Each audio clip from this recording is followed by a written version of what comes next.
What is up, everybody? Welcome back to the City Life Project YouTube channel for yet another live fight companion. BFL 85 out of my backyard, former backyard of Vancouver, British Columbia, Canada, ladies and gentlemen. The appetizer for UFC Vancouver this weekend. And the first fight on the main card just started, ladies and gentlemen. Ahangarian versus Bañuelos. We'll quickly do a rundown on them here, but Bañuelos on his back right now as Ahangarian is working in his guard. How's everybody doing this Thursday evening? Some late night MMA here from the West Coast. Ref stands them back up. I like that. I like that. Yo, what's up, Ganskow? Good to see you. Good to see you. High kick, swing and a miss by Bañuelos. If you guys are new to the channel, we do live play-by-play commentary, reaction, and of course, a live interaction with all you amazing folks in the live chat. If you want to follow along with us, if you do not have UFC Fight Pass, you can hang out with us in our Discord. But if you do have Fight Pass, that's where you can fire this up.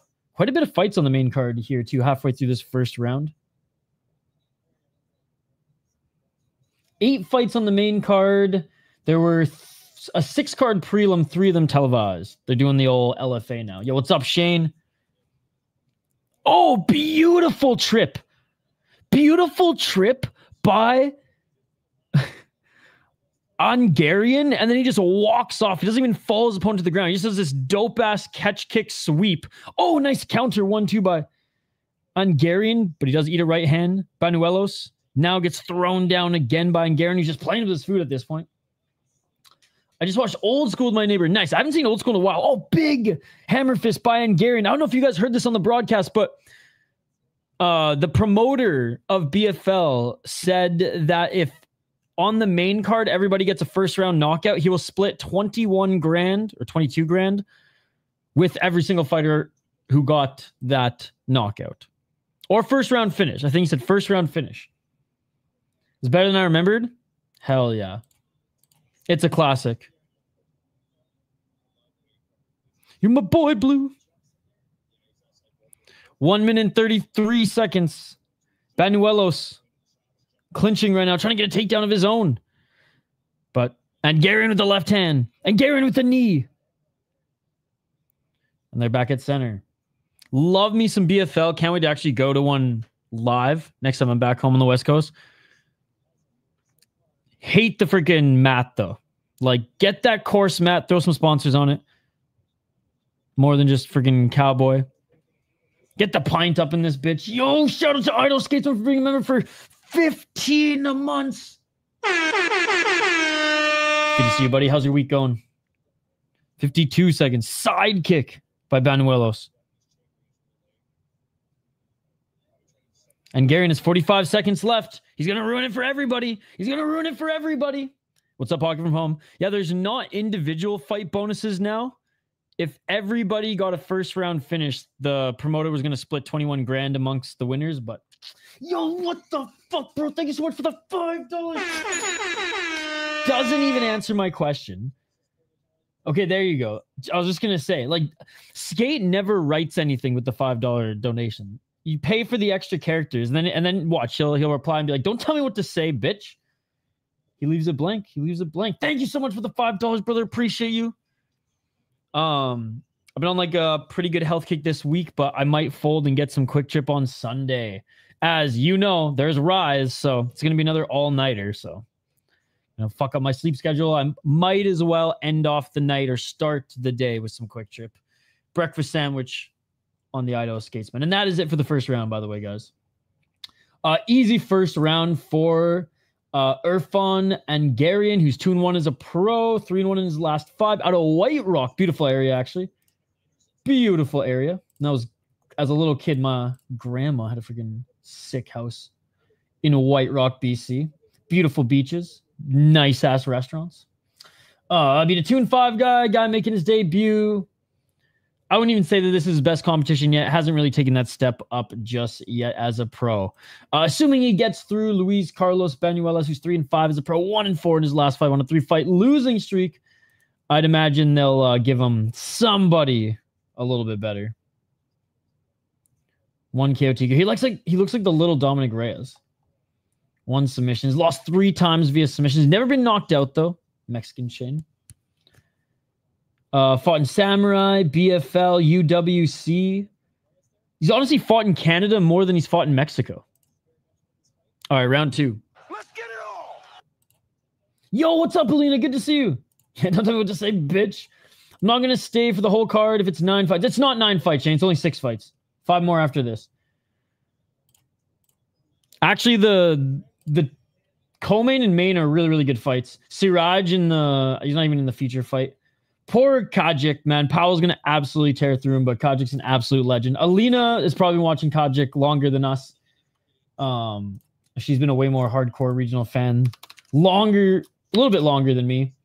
I only learned about him like when I started streaming and really tapping into BFL, but he's been here forever. And even though he's old and only really has 1 round left in him. Yeah, Dejan Kajić, man. Been around for a while. 41 certified UNC, but you know what? A pretty damn good record overall. The king of BFL for a while. Unfortunately, Zackery Powell's probably going to fucking tear through him, I imagine. The former Samurai champ. Anyways, we'll get to that when we get to that. We have some interesting and fun, you know, low-level regional matchups before that, but usually BFL, Samurai, Unified, they always deliver.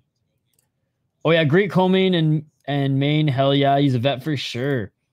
3 minutes and 28 seconds back on their feet. I would like to see Ahangarian strike a little bit more, and there it is. There it is. Some nice combos there. Nice right hook. Nice left by Ahangarian. I think Bañuelos is just too tough for his own good as well. Not that Ahangarian has really landed anything crazy, but he is finishing his combos. Yo, I don't like, it's warm. I'll tell you that much. Freaking warm. Shout out to our friends at Waggle Golf. Hooked me up with a nice winter care package. I'm not a corduroy type of guy. I think in like high school, I maybe wore some corduroy pants every now and then.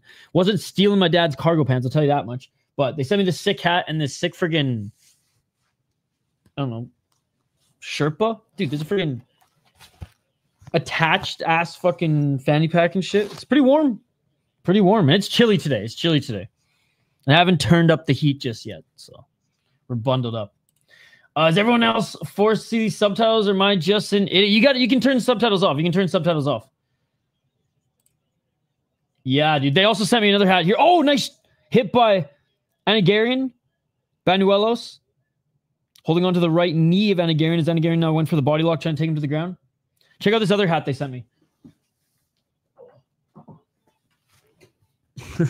I like this one a lot as well. Yo, shout out to our friends at Waggle Golf. They sent me a toque as well, or as you crazy Americans call them, beanies. I hear beanie. I think the propeller hat from Wizard of Oz. Okay, 152. But all the hockey players out of Minnesota are like, toque is for your skate, bro. Fair enough. 146, still on the feet here. Again, clearly the more talented of the two, Ahangarian, just not throwing enough volume here, and Bañuelos is tough enough just to honestly eat these spurts of shot that Ahangarian is throwing at him. Yeah, if you guys dig the stuff as well, I call it a toboggan. Okay, so that's funny. In Canada, a toboggan is literally a wooden sled. Dude, what is with these mix and match and fucking winter words with the States and Canada? Oh, right hand Bañuelos. By the way, it was 8 degrees Celsius today. 55 seconds. Man, Ahangarian ruined it for everybody. Didn't get the first round finish. The toque. Let's go, Tyler. This main card is fire from the featured fight. Oh, wow. Yeah, no. The last few fights on this main are great. And Ahangarian with a spinning heel kick, and Bañuelos throws one right back at him. I'll say, like, there's a lot of skill in this fight being shown, but it's coming in spurts, and it reminds me more of, like, a karate tournament style fight. Oh, nice right hand by Bañuelos. Then a full-on MMA war right now, but... Oh, nice big shot by Ahangarian. 22 seconds on the clock and some swelling under the right eye of Bañuelos. Hey, if Ahangarian finishes him in the 3rd round, I'll eat crow, but... Talented guy for sure. It's going to be interesting to see him against a better opponent. Oh, Bañuelos gets a takedown. Literally just fought for it late here. Inside control. Definitely not going to win him the round, but that's huge going into the third momentum-wise. Wait, why do I have Freddy Vidal on screen? That didn't update. Sorry, guys. Fucking Freddy Vidal, man. Oh, I guarantee they're bringing him back at some point, too. He'll be the rare 3rd or 4th fucking time Contender Series guy. By the way, speaking of a guy who's been on Contender Series a couple times, Bella Gui. Bella, what the fuck? Bella. I'm not impressed by your performance. What the hell, dude? I saw him on the card and I was like, this is why I'm more excited for KSW. And to watch the greatest heavyweight on the planet right now, Phil DeFree defend his belt yet again, baby. Nah, Dana was pissed after he clinched. Yet he signed. Yet he signed.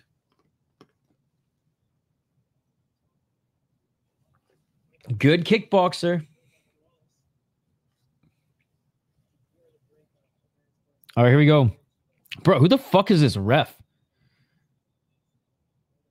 450, 447. Like, no joke. He looks like half black, half Indian. Like, East Indian. And he's like pretty fucking jacked too. He looks like he looks like honestly, he looks like the East Indian version of Trig. That's the best way to describe him. Yo, what's up, JB? Good to see you. What's up, Amberly? Oh, nice takedown by Ahangarian. Ahangarian throwing some ground and pound here. As Bañuelos is on his back. Ahangarian invites him back up to his feet. 420. Smoke him if you got him. Hell yeah, JB. How's class? You hear James Lynch asking Chito Vera if he tried any, or if he plans on smoking some Vancouver weed. Says trainers tried something that wasn't that great. I was like, man, got to go to Salt Spring. 4 minutes. Ahangarian trying to get the back now. Or sorry, Bañuelos now trying to get the back of Ahangarian. They're still on their feet. He has the body lock.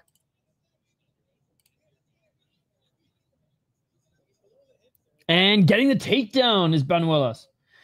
Jake Randall is 2 more fights after this. 2 more fights after this. There you go, JB. He's going to have to go back to the gym class and tell students crotch sniff thing got brutally finished. 326. Yeah, no problem, Jarrett. Oh, nice oblique kick by Ahangarian. That was actually pretty smart. He saw that spinning back fist coming by Bañuelos, ducked under it, went for the takedown. Bañuelos now looking for a guillotine. Slipping out of his Ahangarian. 3 minutes and 5 seconds on the clock. Oh, dude. He's legit. 6 fight. I'll probably stay for the whole card. Typology says 9. No, it's not 9. It's 6. Oh, sorry. 7. 7, Shane. 7.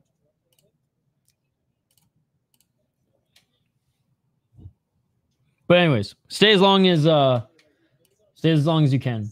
It sucks, Shane, because like the main event and the co-main are probably the 2 best. But if you stay for the Siraj fight and the Kennedy fight, those will probably be sick. I imagine Kennedy will make quick work of his opponent too.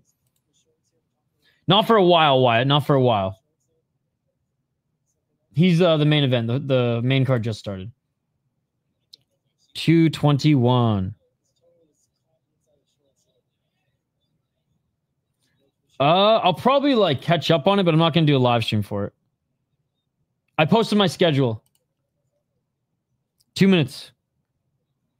Oh, high guard here by Bañuelos, but not enough to find that triangle. And Ahangarian invites him back up to his feet, kind of threatens a superior rule set.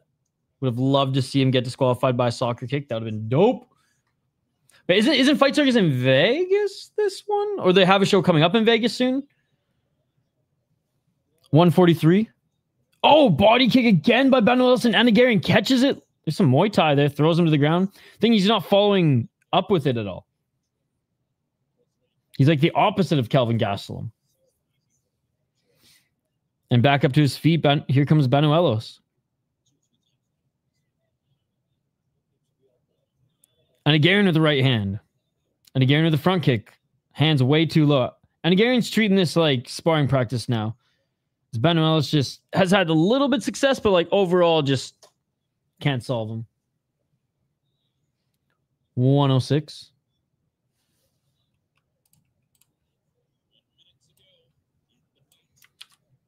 Well, the promoter said if everybody got a first round finish in the main card, he was going to split up 21 grand amongst all the fighters, but Ahangarian ruined it.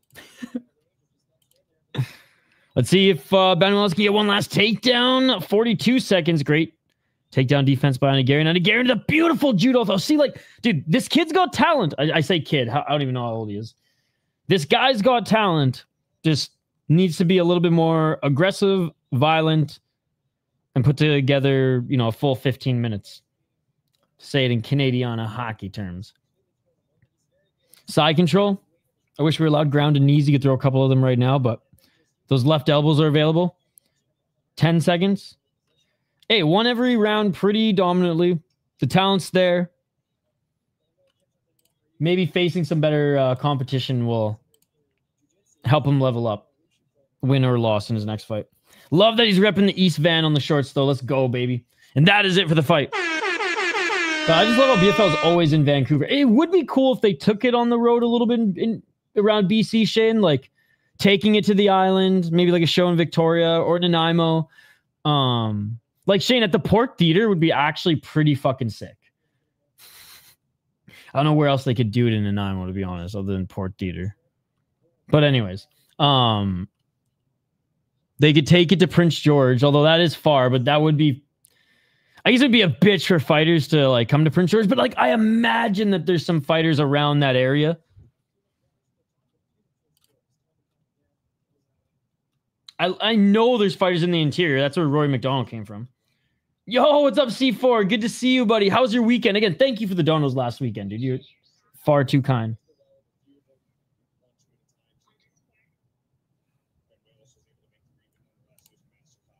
Not for a little while, Adam, like I said. Oh, I already read that. The John Pork Theater. Dude, I'm so excited for him to... I'm so excited for him to have his UFC debut. It's going to be awesome. All right, we're listening in for the official decision. We know how it's going to go, right, chat? We know how it's going to go.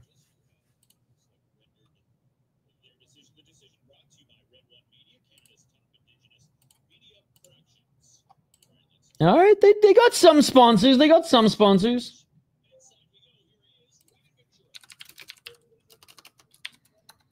Shane, I wrote Colwood stream in Discord like people know what that fucking means.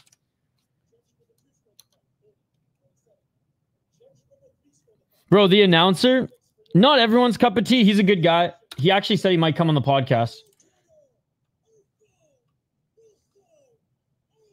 Hey, what's up, Eduardo?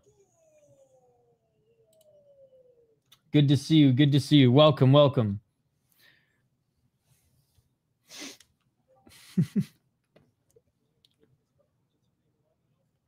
I was going to say I'd own, but that's not kosher. I'm excited for a bunch of the guys from this year's Contender Series. Yeah, I'm excited. Yeah, there's a lot. Like, this year's was a fun crop. Will some of them be able to translate that style to the big leagues? No. But overall... Bro, looks like freaking Ron Hextall over there. But overall, do I think this year's crop is going to be at least fun and put on some good fights? Absolutely. More open shirt streams. I think I only have like 2 like half button up ones, but man, it's pretty warm, I will say. It's nice and toasty. Again, shout out to our friends at Waggle Golf for hooking me up with this nice winter bundle. What's up, Ish? What's up, sad man? Last few days have been good watching. You get punked in soccer. And you know, like, they care about soccer, so it hurts. It hurts. Bros, praising your commitment the other day. So I had to check you out, trying to get into other promotions beside mainstreams. Yo, well, shout out to the Guru. He's been shouted at the channel recently, and yeah, I do a lot of I cover a lot of regional MMA, and like some of them like this one are like pretty low level. Like I will say the Canadian regional scene is actually doing pretty good. Like Unified, BFL, and Samurai are like good leagues, but I would say some of the other ones that are like I would categorized as major organizations like KSW, man, and there's a great show this weekend. KSW is fucking awesome. I prefer to watch KSW over the UFC personally. It's just more violent. They do not test for steroids, shorter cards, and to quote my friend Jay Wolf, like they understand the assignment, and the assignment is to knock each other the fuck out and put on entertaining fights for the crowd. So I love KSW. It's out of Poland. They do some shows in, I don't even think they might do some shows in the Czech Republic, but most of the time they just stay in Poland. Black Combat is a new-ish Korean promotion that allows the superior rule set. So soccer kicks, grounded knees, up kicks to grounded opponents. So like if someone's trying to ankle fucking lock you, you can just kick them in the face on the ground. Real MMA, unlike these fucking disgraceful unified rules that the UFC shoves down our fucking throats. So yeah, I'd say KSW, Black Combat. If you want just pure action / comedy, Deep is the feeder league to Ryzen. Dude, they have these all women's cards, no joke. Eight fights, 6 finishes, and the 2 fights that aren't are straight up soccer moms fighting for like the last turkey at the Japanese, like at Family Mart, we'll say, like pure entertainment. What else, chat? What else do we cover a lot of? Luke's, the top Mexican league. That's on UFC Fight Pass. Those are the ones I'm like super keen on right now. And obviously Ryzen. Ryzen's like goes without saying. But anyways, happy to suggest more, buddy. And I posted my schedule this weekend on the post tab. I'll have that just shows everything that I'm covering Fight Companion wise. Yo, SS Jackson, what's good, brother? Oh, I fucking love KSW. Yep, Deep. Black Combat. Yeah, especially if Quanwo no signs there. How do you say thank you in Canadian? Thank you? Hey, bud. Thank you. Hey, bud. Oh, merci beaucoup. Oh, hell yeah, Norway. Yeah, it's they call it a Sherpa. The Canadian version to say that, but it matches this hat, which again, I'm not much of a corduroy guy. Again, like I maybe owned like 2 corduroy jeans in high school. Didn't steal the cargo shorts from my dad. Thank God. Ryzen has become my favorite league all around. It's just always pure entertainment. All right, let's get to this next one as the next 2 fighters are making their walkouts now, guys. Bulat versus Castañeda. Mexico versus Ukraine. Arturo, Reyes, Castañeda is 3-3 as a pro, 2-3 in his last 5 fights on a 2-fight losing streak.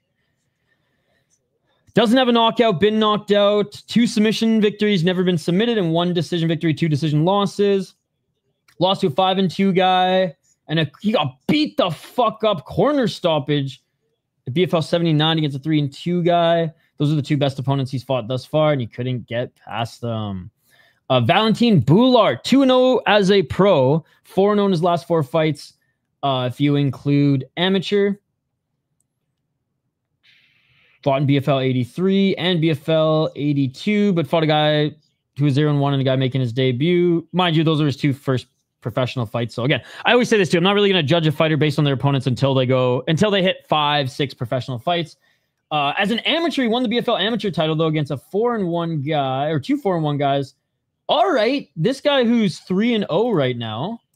How's Justin Fernandez doing? Are you still an amateur? So those are actually pretty good wins.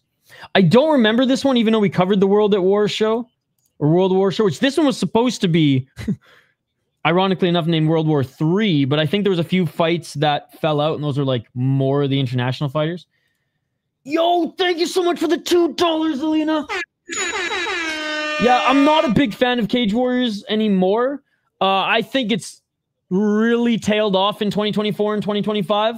I'm hoping that they start putting on better shows, but yeah, I would say like between 2018 and 2023, Cage Warriors was awesome. Now, like, I don't even really care at all. Like, there's a few fighters on the cards, like, obviously, like, Hardwood Brothers and, like, there's a few other guys in the that I like to watch. But overall, like, care way more about LFA than I used to. And honestly, I think if they went head-to-head with their champions, the roster, I think LFA would absolutely destroy. And I wish I could keep him. They ignore the little dude. Again, thank you so much for the $2, Amberly. Really appreciate it. I covered the last show. It was fun. It was sloppy, but it was fun. Yeah, I'm realizing people in the UFC who are established don't try as hard because they know they can just fight again. People in Dana White Contender Series actually go crazy. Well, that's the thing. It's like in any sport. Like, I don't know if you're a hockey fan, Eduardo, but like I watch more junior hockey and like the AHL and some of these crazy like the Quebec League and the EIHL in UK. All for different reasons. I watch the junior leagues and the AHL for the fact that like these guys are going balls to the wall to try to make the NHL, right? So even if the play is a little bit more sloppy, even if they're not as polished, even if we don't see that crazy like player moments that we see, you know, outside the Stanley Cup playoffs, I love just seeing the development of guys and just that like fucking drive. And then there's the English League and the Quebec League, which the federal governments have literally capped the amount of fights that those leagues can have because they've gone out of control. I'm actually working on a documentary right now. It's in the preliminary stages about the LNAH, as the Hells Angels started it, and actually the two creators of a popular adult website, Pornhub, were actually a lot of the earnings from that league, which was just a crazy gang affiliated fight league in the 90s and early 2000s, funded that fucking website.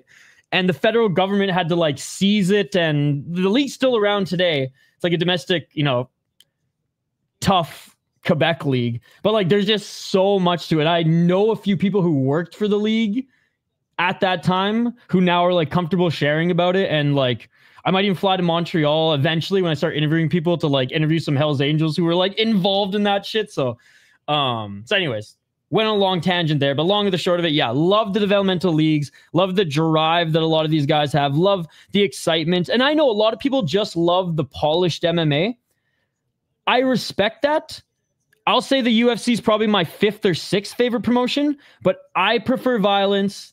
I prefer craziness and entertainment, and I'll take that over polished MMA all day, every day, baby. And I'll take soccer kicks in the face, because like if you can't soccer kick someone in the face, it's fake MMA.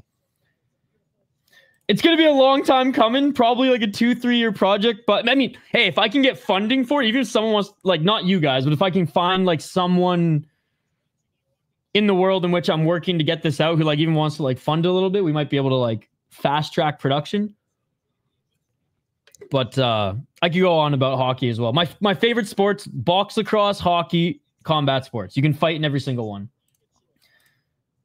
I talking about the dogs. Yo, what's up, Hole and Dan Sock? Bro, 173 is probably going to be the first event I will not take a piss break at. Shit is stacked top to bottom. Yes, let's hope they don't scam us out of our money this time. They need to change the UFC pay structure. I think it would help make the fighters actually try to have entertaining fights rather than hug their way to a win. Or just give out more bonuses. Dana says he gives out a bunch of bonuses behind him, close the door. I don't know if I believe him fully. I believe Makhachev versus JDM is on the same day as well. Eating good that day. No way. That's crazy, Alina. Can't say I've checked if it's banned in Minnesota. I'm sure as hell not going to do it live on YouTube. Polish MMA over polished MMA. Yo, what's up, Mr. Showtime? Yo, what's up, Tyler? Good to see you. So I'm heading back from Canada in work truck. How about them Mariners? Aye, dude, let's go. Fuck the Blue Jays, bro.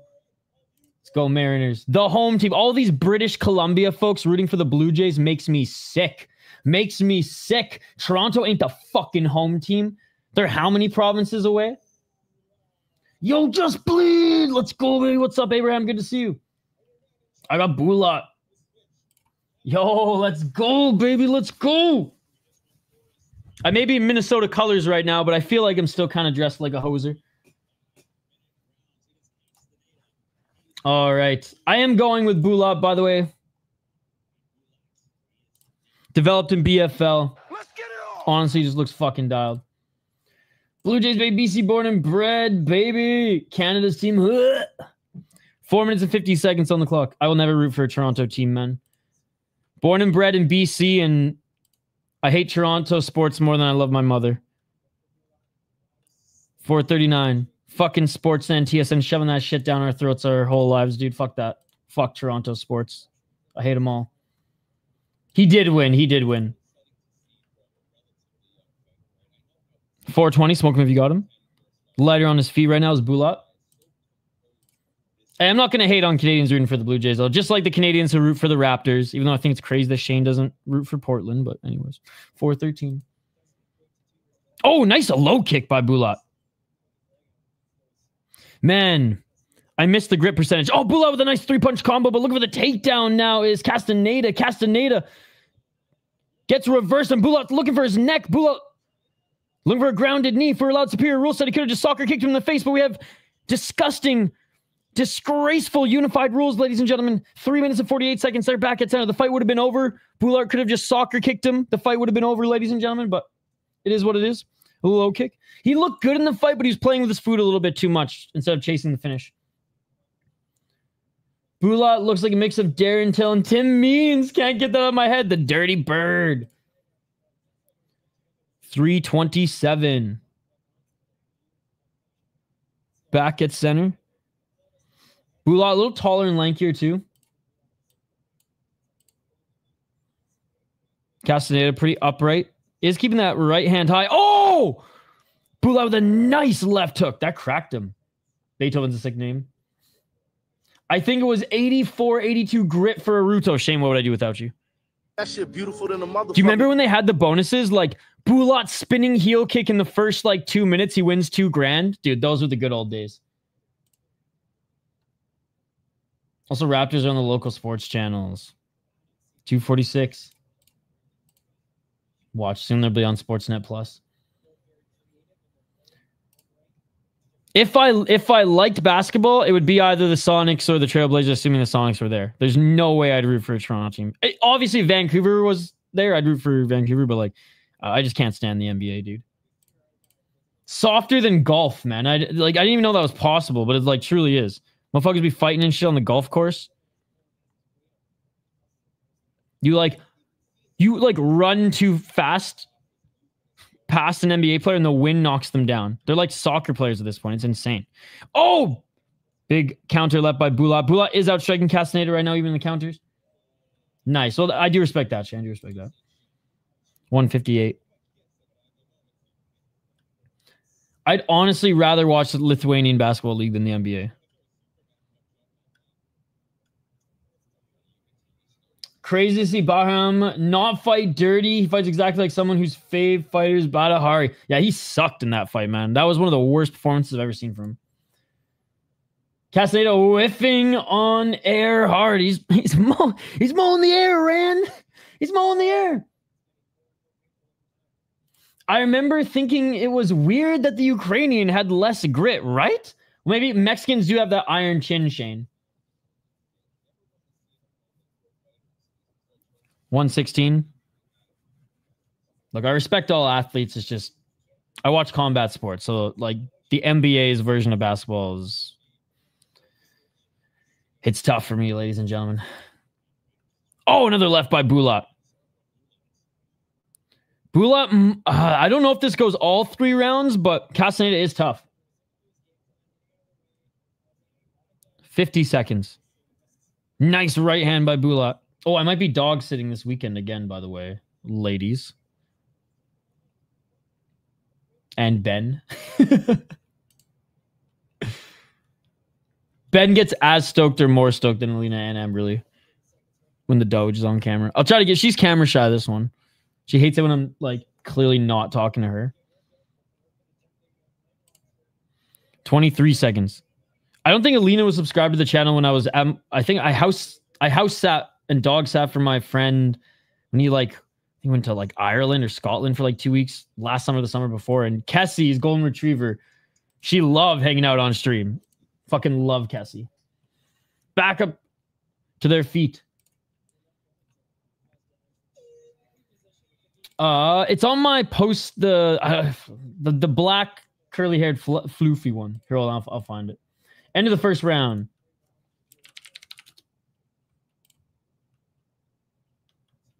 MMA, no, but like jiu-jitsu, I do jiu-jitsu, and I used to do like just striking sports. Because when I was young, when I grew up, Mr. Showdown, like there weren't really MMA gyms and anything yet. It was still like late 90s, early 2000s, single martial arts. So I trained in a kung fu school. I did Muay Thai and kickboxing, and I did a bunch of like, I'm sure I did just straight kickboxing competitions, but it was more so just martial arts striking competitions when I was like younger in early high school. And then, yeah, then found music, girls, and weed. Stopped fighting. And then now I do jiu-jitsu. But yeah, never have done like MMA. Maybe when like I'm 40, I'll find some other 40-year-old like old fart. And I'll just do like an amateur fight and just see if I can submit him. Yeah, fucking Hassan, dude. Apparently it wasn't actually a shock. It was just a little buzz one, but I don't know. I just know that guy's pretty controversial. And that people were hating, but also loving that he messed up so they could roll with it. Seems like I'm on the internet all the time, but I'm really not. Or if I am, it's uploading files for clients and editing videos. All right, round 2 coming up. I don't believe him. Bulat with the headbutt. I missed it, but oh my god. Hold on. I missed. Sorry, I was reading chat there. Let me replay this as they are taking a break here.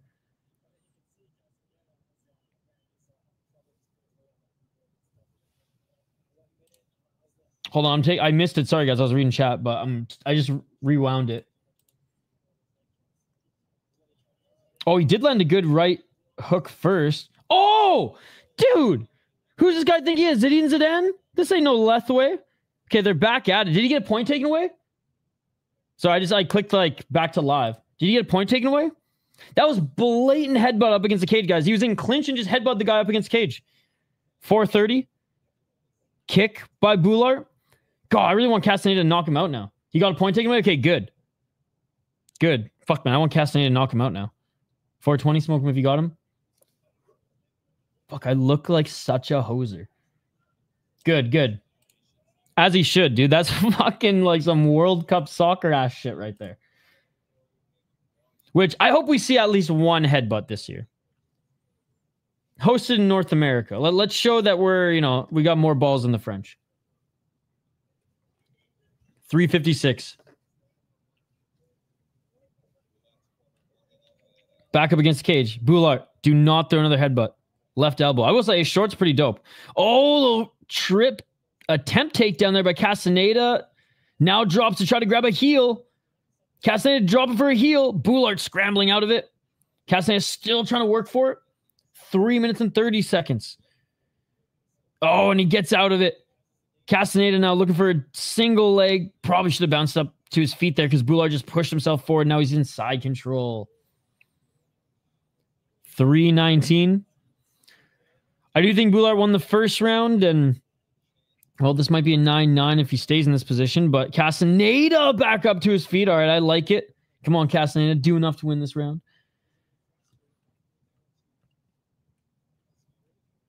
Castañeda with a knee.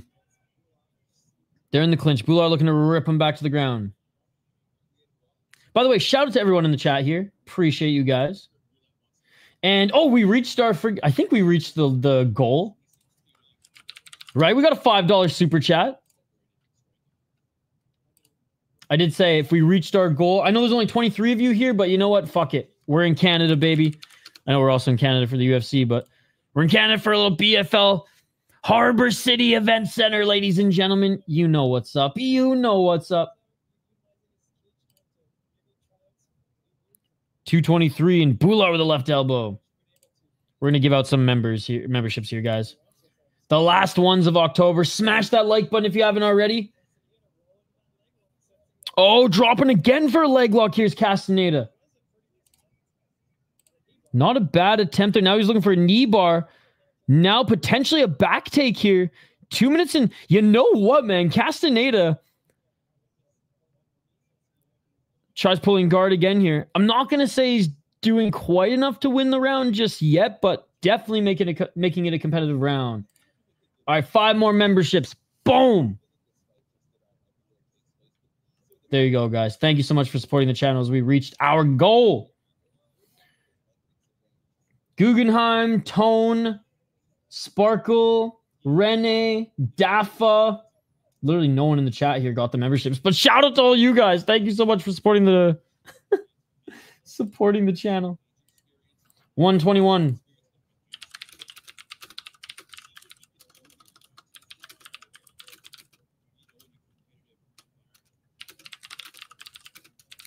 All right, what is the best fight league in Canada, guys? That's going to be the poll question. Castañeda trying to win on control time this round. And again, because Bular got the point taken away and tried to headbutt him Zidane style, I don't care how he wins. I just want him to win. All right, what is the best league in Canada?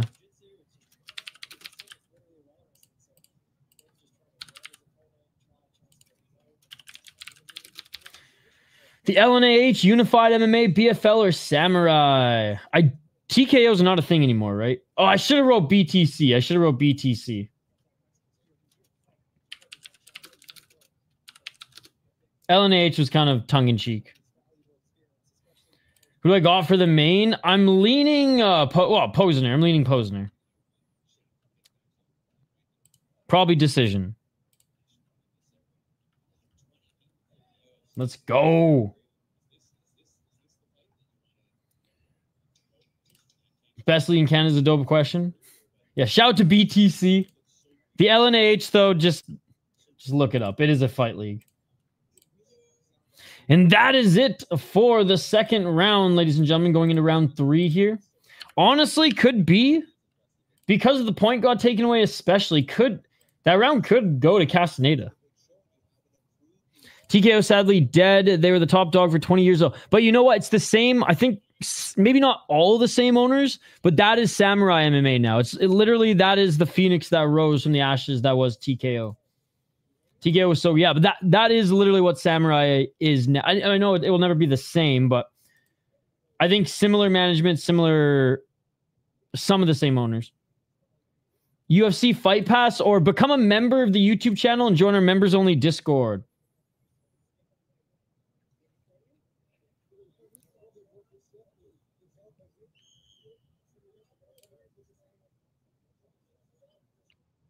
I mean, I have one of their bout posters up, Shane.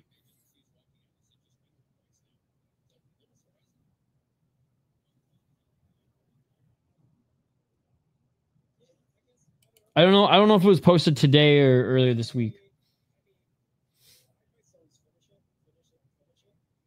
I voted Unified to go against recency bias. Yeah, they still got a lot of work. Hey, thank you, Eddie. Eddie! Appreciate you, man. 442. Swing and a miss by Castañeda. I say Castañeda, I think John. It is so freaking cozy.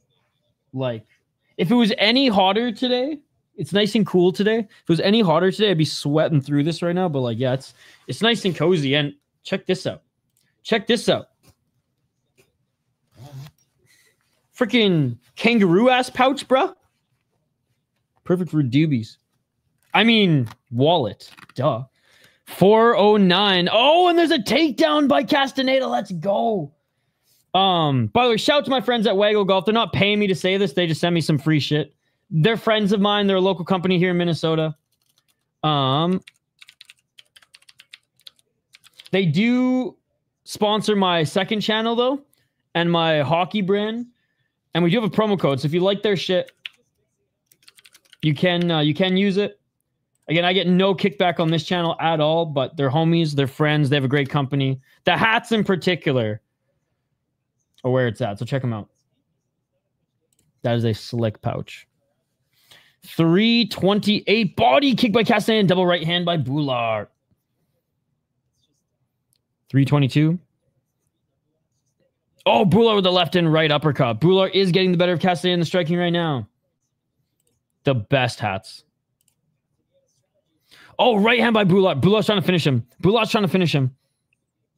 Never mind. Now he's clinching up against Cage. 303.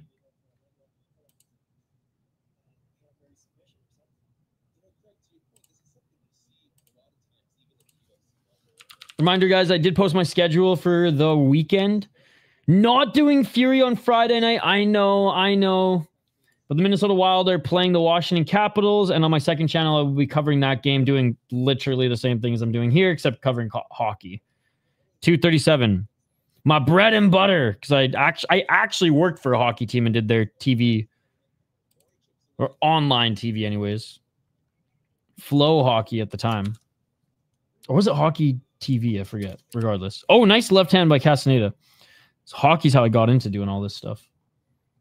217. Castañeda, body lock, pushing Bulat up against Cage. Bulat's he's already landed enough damage this round where unless Castañeda goes full freaking Canelo on his ass, I don't think he'll get it done.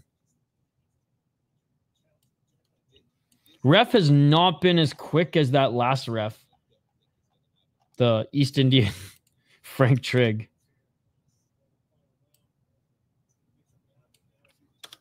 He hasn't separated these guys quickly or at all, actually, yet in this fight. If anyone becomes a member, by the way, and wants to join our members-only Discord, the link, I just made an updated members post about it, by the way. The last preseason Raptors game tomorrow, so I'm going to watch that. There you go. I'll be live for one championship in the morning, Shane, so if you're up early-ish, you'll probably catch the last 3-4 fights. 120.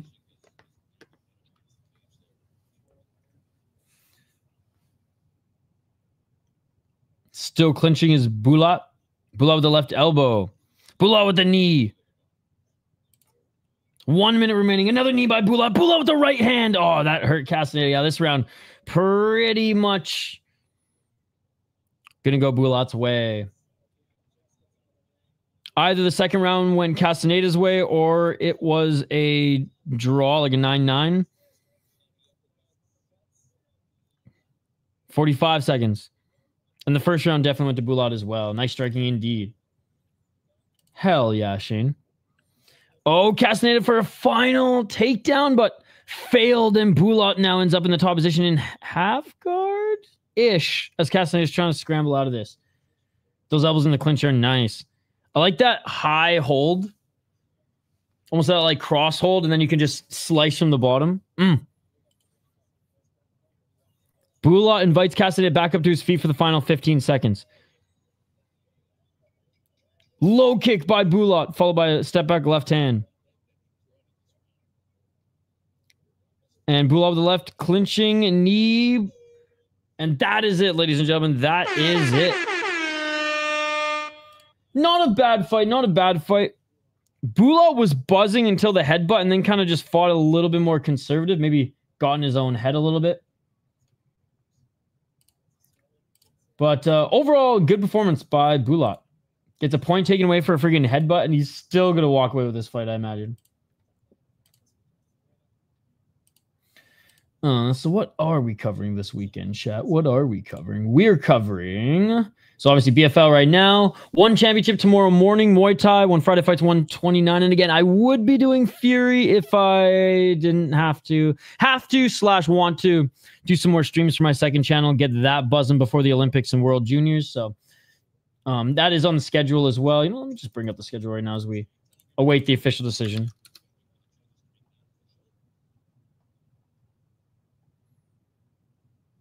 All right, so obviously we're doing this one right now. We'll do this tomorrow morning, bright and early. And then we got some hockey.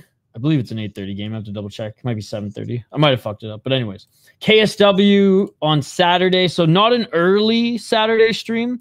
I'm going to get some work done. Some work that I'm not getting done Friday morning.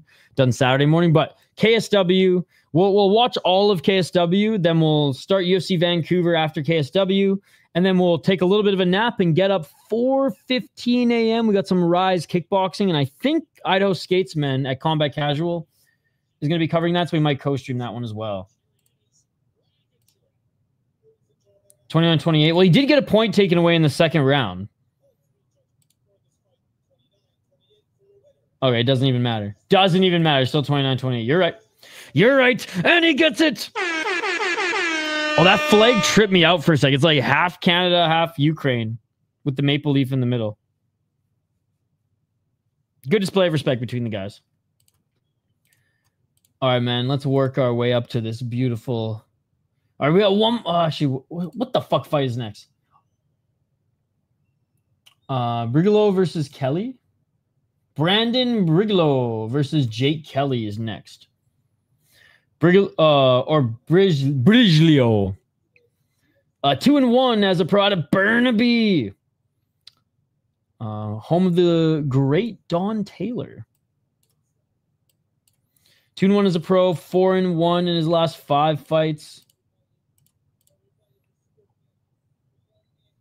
Fought a guy making his debut, lost to a guy making his debut, and beat a 1-3 guy. As an amateur, he did win the BFL amateur title, but against a 2-2 guy, went 2-0 as an amateur. So, who the hell is Steve? Steve is just 1-0. Hasn't fought in a year. Okay. Jake Kelly, the Saltwater Samurai out of Halifax, Nova Scotia.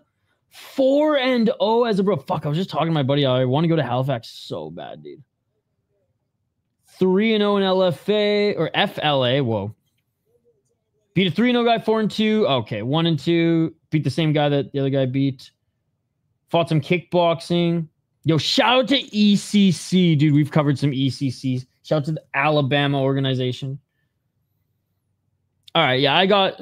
How's Corey doing these days, by the way? I'm pretty sure his brother was one of the green men. But I digress. I'm going Jake Kelly.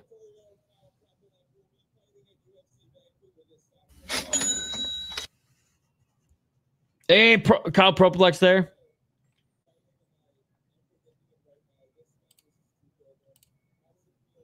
He's fighting Drew Dober. That's all right. He did fight in BFL. He's so cool. Hey, what's up, Funkmaster Fleet? I got a care package from our friends at Waggle Golf, and it's chilly now in Minnesota. Yo, check this out, though. Look at... There's freaking trees on the goddamn arms, bro. There's trees on the goddamn arms. It is insane. It is insane. But I got the Funkmaster's fly as fuck. So if I got the Funkmaster Flay's hat tip of approval, then you know I'd be swagging. You know I'd be swagging.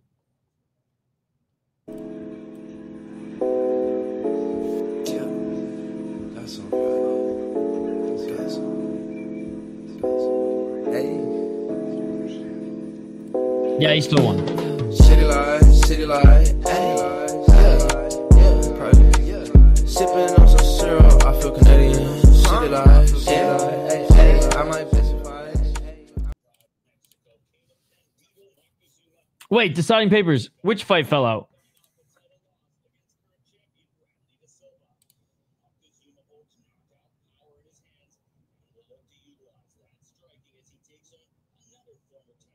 No way. This one was canceled? Damn, you're right. Oh, that's annoying that this one was canceled. Hopefully they just rebooked Jake Kelly soon.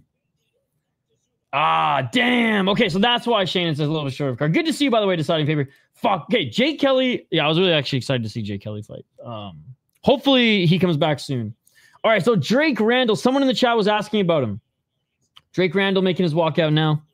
He's actually fun to watch, though. He's actually fun to watch as well. Damn. Slow jams.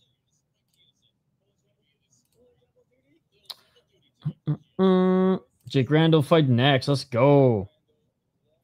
All right, Jake Randall, 6-2 is a pro, 3-2 in his last 5 of fights on a 2-fight losing streak. But this guy has never gone to a decision, win or lose. We had a few of his buddies in our live chat. God, I want to say like last year for one of his fights. 4 submissions, 2 KO TKOs. He has been knocked out twice. has fought in Excite fight where he went 3-0. Lost to Radley De Silva via spinning heel kick. Honestly, one of the best highlights in BFL. I felt bad because this was the stream in which his homies were in our live chat, and most of us were losing our minds. But was undefeated before facing the BFL champion Radley De Silva, who is really, really fucking good. And then lost to a 12-2 guy right after. So 2 back-to-back knockouts, both in Combate Global and in BFL, mind you, against 2 very good opponents. Let's see if he can come back here against Caleb Moctezuma, who is 11-7, 3-2 in his last 5, also on a 2-fight losing streak. 5 knockouts, 1 submission, 5 decision. He's been knocked out 3 times, has lost twice via submission, and twice via decision. 3-1 in JFL, not a great promotion. And Extreme Fighting Mexico. Lost to Javier Reyes. Also lost to Radley De Silva. Damn, dude. Radley De Silva is picking apart everyone in this friggin' league. Beat a 5-2 guy. 11-5. 9-1. It's okay. It has some decent fights on his resume. I don't know how good this guy is. 9-4 now, but has some decent wins on his resume. Obviously has maybe a little bit more experience, but I'm going to bank on Drake Randall not getting chin this time and getting back to fine form. Let's go Randall, baby. Shout out to the real Idaho fucking skatesman. No, I don't even know if he skates, but out of Idaho, ladies and gentlemen, let's go USA. Oh, it was you, Jared. Okay, okay. I was going to say, there was a couple other people, but yes. Let's go. Play-by-play is a good buddy of mine, and my UFC Fight Pass won't work. All right, we'll do it. We'll do it. Don't worry. Try it on a different device. I had to do that the other day, but he's just about to make his walkout now. Or actually, sorry, they're both in the cage now. Caleb just entered the cage. All right, Shane, let's go. I will say Drake Randall was holding his own until that spinning heel kick. All right, 145 pounds. Who's got the grip percentage? Each of them have a 93 grip percentage. Do we know what it means? Absolutely not. But that's pretty high, dude. Anything over the 90, anything over 90 is a solid grip percentage. How they measure it, we don't know. I got Randall. Yes, he did, Mr. Showtime. Yes, he did.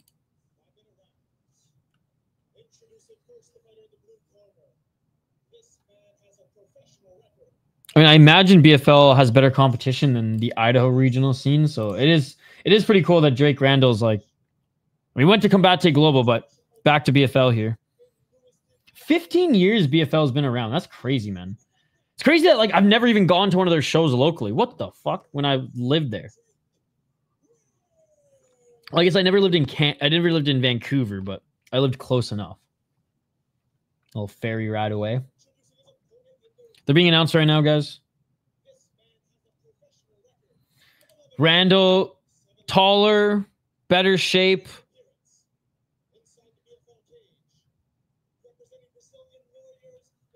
God, I like I said, I wish BFL still had those incentives. Drake Randall, right hand knockout first round. They give for $1,000 or some shit like that. Those were the fun days. That was like 2023 BFL. They were going crazy. Yeah, yeah. And Jarrett's his homie. And Jarrett was in our chat when that happened last time, Melina. I remember I was happy because it was an amazing finish, but I was also like, oh, I feel bad. But hey, my boy Tommy Peterson got knocked the fuck out last week, and it happens. It happens. And Quan 1-0 on Tuesday. God damn. Emotional. Damn. All right, here we go, guys. I mean, I get it. Both of the guys in that fight were tremendously talented, but that's not how you get a contract with that performance on Dana White Contender Series. That's how you get a contract with regional wins. 448. Let's get it on, guys. Low kick by Randall.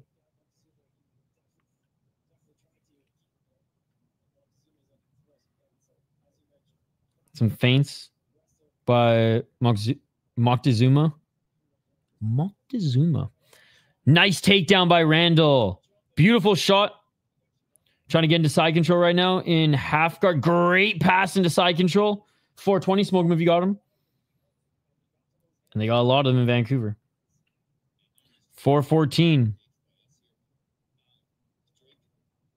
Trying to scoot his way back to the cage here is Moctezuma. But Drake Randall, knees planted, side control. Trying to posture up here is Moctezuma. And Drake Randall, I didn't even know this. All of his pro wins have been in the first round. Wow. I guess I should have just noticed that since we had him on freaking page here. But yeah, arm triangle choke, rear naked choke. Very good wrestler. Solid grappler. And you can see that here as he's trying to pass in a mount.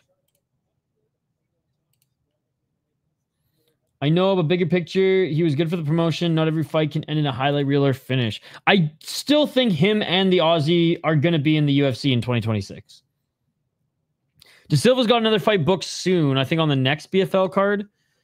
And then like if he gets another finish, they'll probably bring him up for the next Canada card or just an Apex card. And the Australian, yeah, like they go to Australia so much that he'll be on one of those cards soon. 301. Nice left elbow by Randall.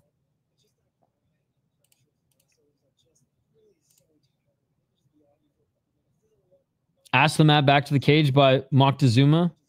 Randall staying composed and still having that right hook in, which helps in this position even though his left foot is planted. He's now literally like standing up to reposition to try to drag Moctezuma back to the ground. Moctezuma desperately holding on to the torso. Left elbows by Randall, both to get Moctezuma off of him, but also to do some damage to the left side of his head. 224. We are halfway through this round. God, I want to go to this show so bad, man. Oh, big knees in the tie clinch. Shot to the body. 1-2 by Randall. Randall going back for the takedown. He shoots. Body lock. Back up against the cage is Moctezuma. Double leg. Nice sprawl by Moctezuma. Randall trying to drag that right ankle of Moctezuma out from under him. 155, Moctezuma. Good takedown defense up against the cage. Now going for that left single leg is Randall. Randall trying to sweep. 142. Randall looks stronger. Yeah, it looks a lot bigger too. Oh, knee by Moctezuma, but Randall uses that opportunity in deep water at center. And he gets the takedown right into half guard. I will say Moctezuma's doing a good job scooting his way back to the cage wall. And then, I mean, has been able to posture up. Randall's got to keep him flat. Left elbows by Randall. Again, Moctezuma back to where his shoulders are at least at the cage, making it tough for Randall to do work inside control or even try to find a submission here with them in the corner. But Randall still in the top position and so far dominating. No first round finish here unless he can get it done in 1 minute, though. If he can snatch and maybe an arm triangle choke or something, but again, in the corner here, Moctezuma, he knows what he's doing. Did he actually? That is pretty badass. Back up to the feet. Oh, big left hand by Moctezuma. 44 seconds. Can Randall finish it here? That is pretty badass, Tyler. Moctezuma with a low kick. Oh, low kick by Moctezuma. What a crazy name. Oh, he's bigger, all right. 1-2 by Randall. Randall with a tie clinch knee. 21 seconds. Knee to the body by Moctezuma. Moctezuma can definitely tell is a little bit more of a scrapper. Not afraid to take one and is landing some good inside low kicks. I think Randall will get the takedown again in the second round. And we'll see the same song and dance again. If he's in deep water, he might be able to, and I say deep water is in like center of the ring or cage, he might be able to do more work, but that's it for the first round. Moctezuma is smart that as soon as he gets taken down, he is butt scooting, back scooting all the way on that non-course mat, that fucking slip and slide of a mat, to the just even corner of the cage. That way, Drake Randall can't go for an arm triangle choke because there's just no room to get into side control. And if he is in side control, he only can posture up because they're in the corner. So I guess good defense. And he did land a couple of good strikes on the feet towards the end. But yeah, definitely a Randall round. Round 2 coming up in just a moment. Shout out to BFL. Great production value as well.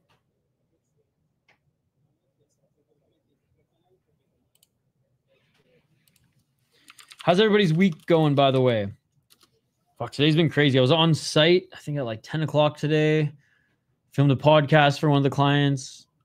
Got everything uploaded. Did some editing work. Barbecued.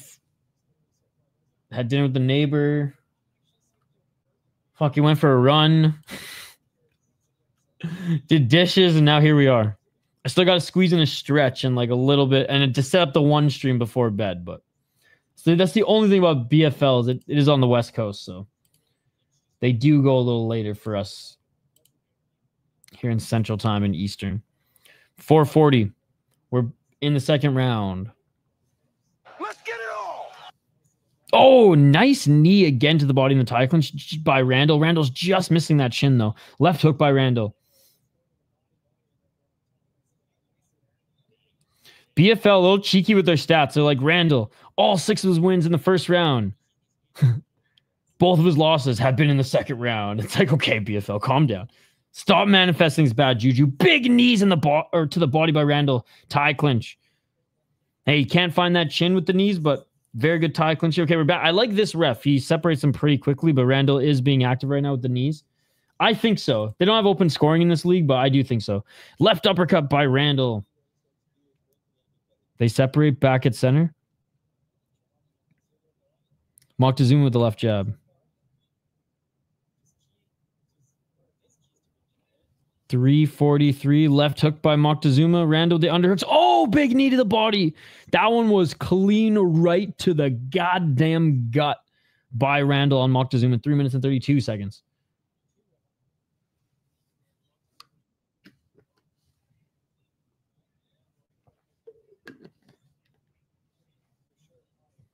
Bro, I also did sauna and cold plunge today. That's why I'm like fucking drinking so much water. I don't know what I'd do without my freaking hydrate mixture behind me, but the first ever sponsor of the channel, guys. It's just they're another friend of mine's company, but they're awesome. Their products are amazing. Their online store is about to be up. It was supposed to be up a couple weeks ago. But once it's up, I'll start talking about them a little bit more. Because that's when the check will clear. Randall's all back. Back take here by Randall. Right hook in. Like his back is wide. And he's also on the back right now of Moctezuma. All right. Now Moctezuma actually gets out of it. Back up to his feet. But Randall still with the body lock. And really, he does his wide pull-ups. Jared can attest to it. 225. Body lock again. Randall's trying to drag and trip Moctezuma now.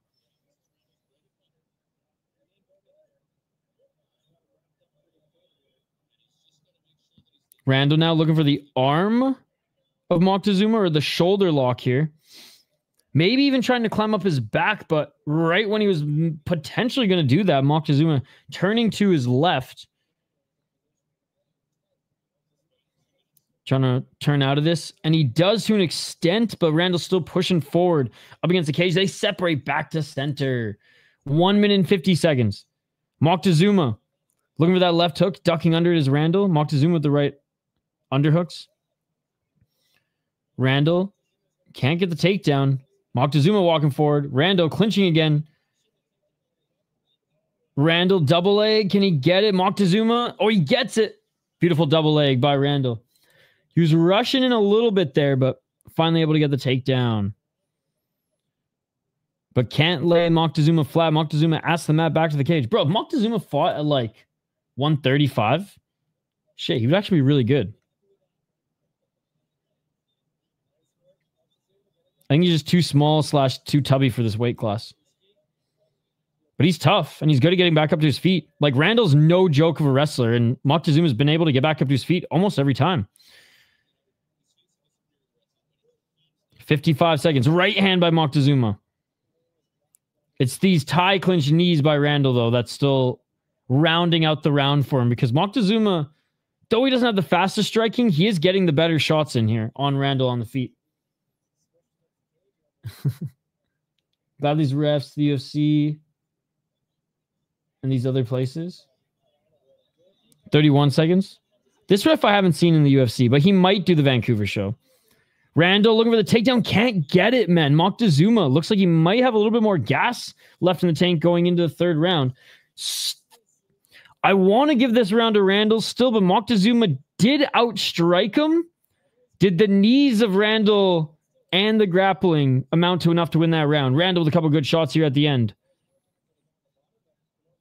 Oh, big left and right by Moctezuma. Moctezuma with the left hand. Moctezuma with the right. Moctezuma with the left hook at the end. Moctezuma might have won that round as he did more damage. He did more damage. This might be 1-1 going into the third. Randall, control time, takedown, and I will say some really good knees early in the tie clinch, but as far as the boxing go, Moctezuma outstruck him. He's a stud high school wrestler. All right, let's see. Damn, let's see who makes the proper adjustments in this third round, guys.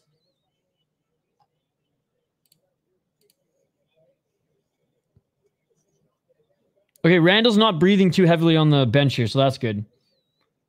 By the way, Jarrett, win or lose, you tell Randall, you tell Drake Randall, if he ever wants to jump on the show on our podcast, more than welcome, and we'd be more than happy to have him. We had Madars Flaminas from KSW on last time, and then LFA lightweight champion Richie Miranda before that. My friend Alvin Guzzi Hines before that. So I can give you some references if you want, but if he ever wants to jump on the show, man, love talking to the regional fighters. They're the best. All right, round 3, guys. Let's get it all.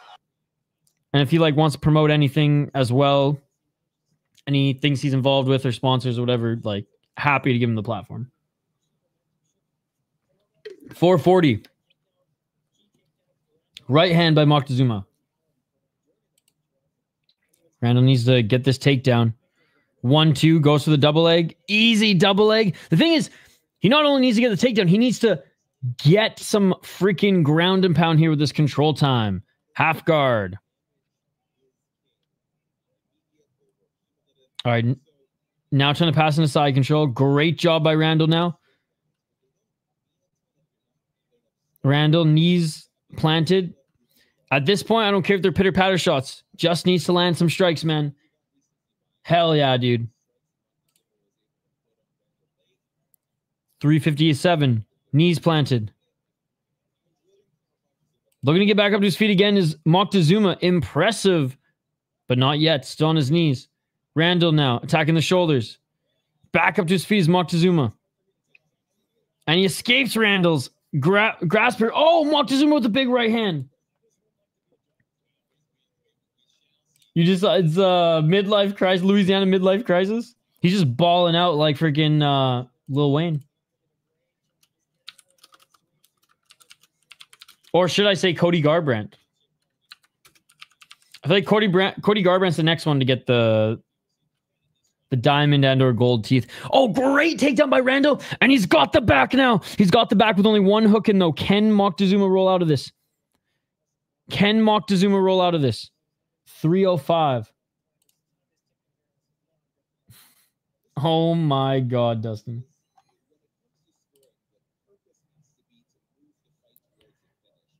$250. Left hook is in, but again, Moctezuma's done a great job of getting back to the fence quickly upon getting taken down, or he's been taken down on the fence. So there's just always a lack of space for Randall to work. If he had an open mat, no cage walls, I think he would have probably gotten this position and that right hook in quicker. Oh my, I know it's so bad. It's so bad. He's actually from, he's from Ohio. He's not even from Oregon. I was going to say he's actually from the mean streets of Oregon, but no, he's an Ohio kid. I say kid like I'm Dana White. Although I do think I'm older than Cody Garbrandt.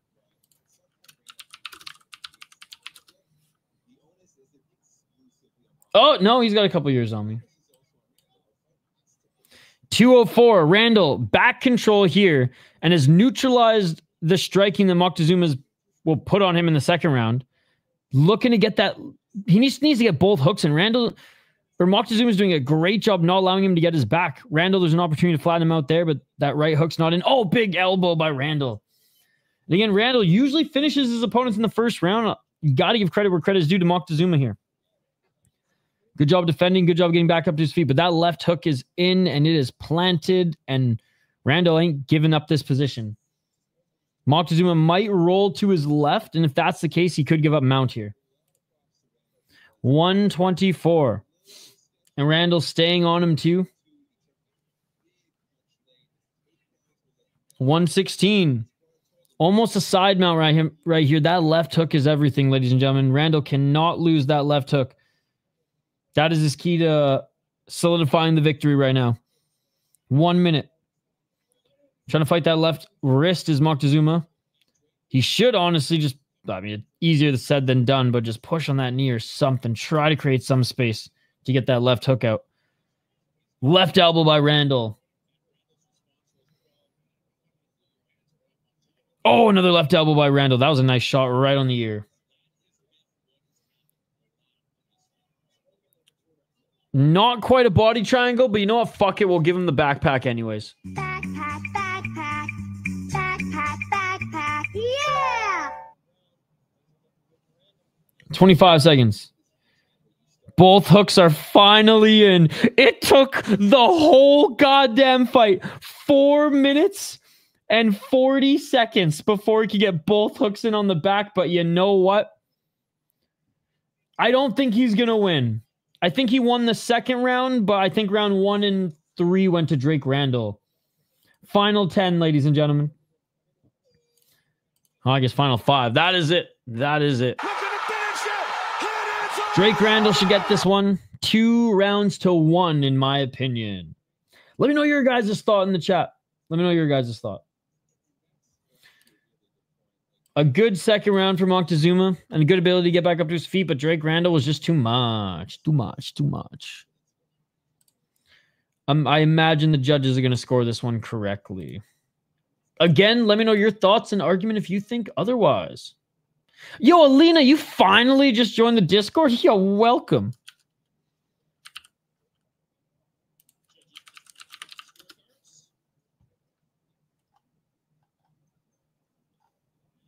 All right, listening in for the judges' scorecards. Dude, he is legit. He's a hell of a wrestler. I hope he comes on our podcast soon. May not have gotten the first round finish, but I will say, this guy's tough, man. Really good at getting back up to his feet. I think Drake Randall won the first round. I think he won the third round. Good game plan in the third round. May not have been the most pretty fight, but that's mixed martial arts, man. Oh, Diego Lopez was in the fucking corner of Caleb. Bro, Caleb needs to go down to 135, and he's good. His hands might be a little bit faster, but overall, a lot of heart from both the guys. Listening in for the official decision.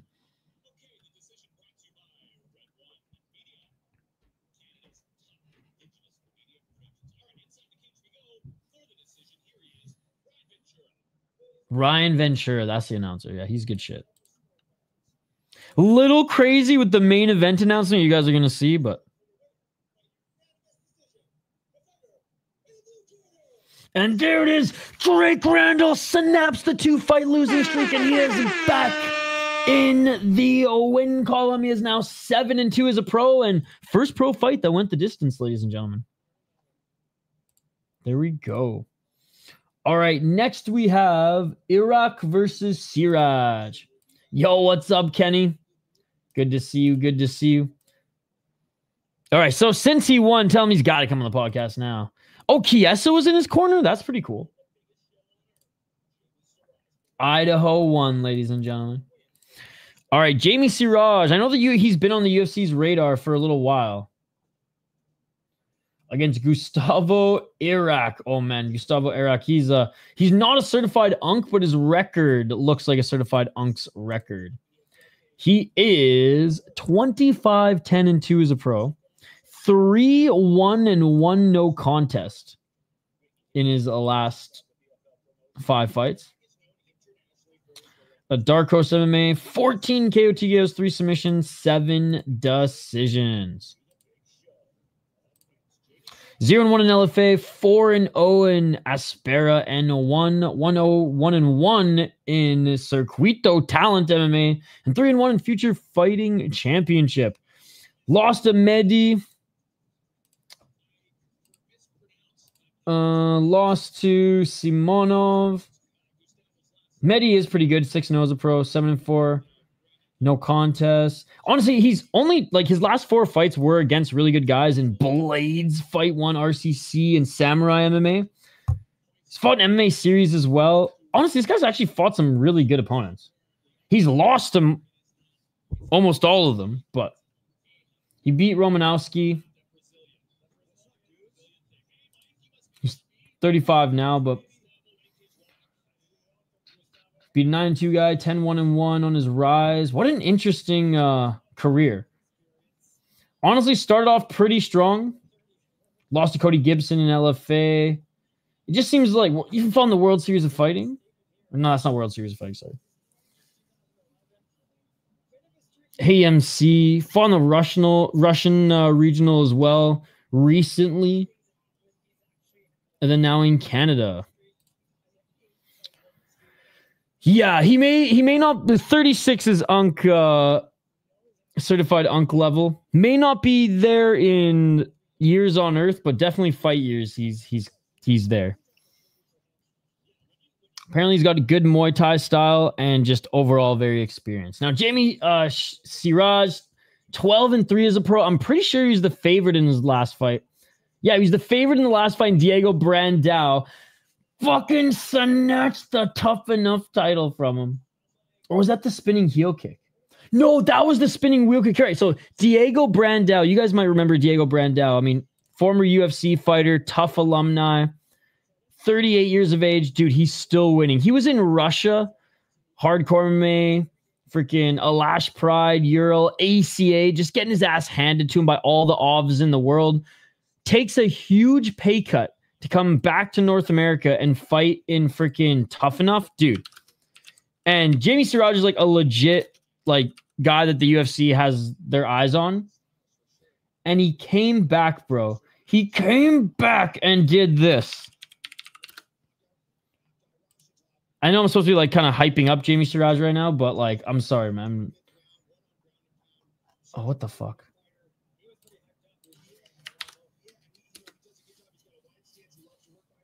I'm finding it on the fly on Twitter. And then does this to Siraj, bro. Whoops. I just love Diego Brandao. And then he defended the title too, which was fucking awesome.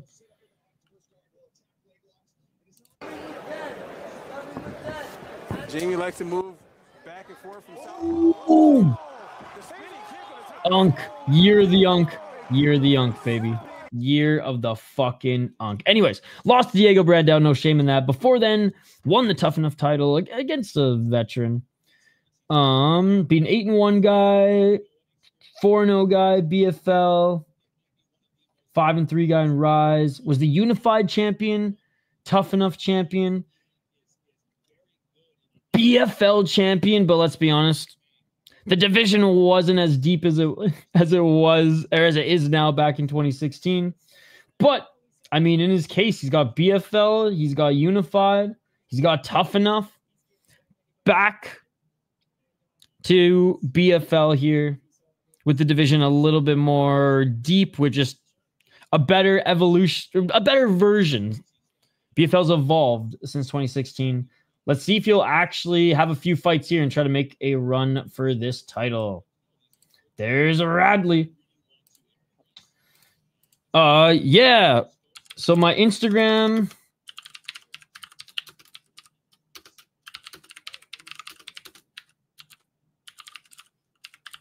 There you go. There you go. Siraj 12-3 as a pro, 4-1 in his last 5 fights. Out of TriStar and Diaz Combat Sport.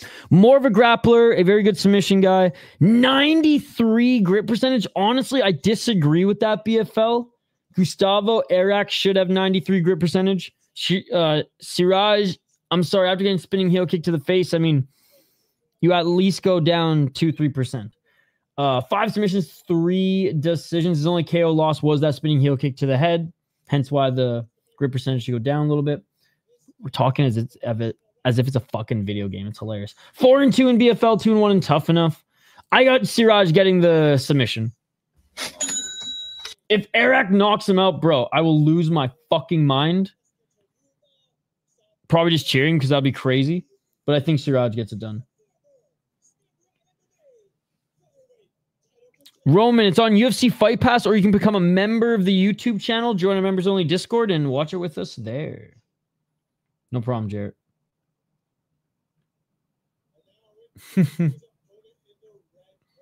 Yep, he's still killing it. Yo, Curtis Clark, you back in the States? Yo, Curtis Clark was in Brazil last weekend. I think 2 or 3 left. Good to see you, by the way, Ben.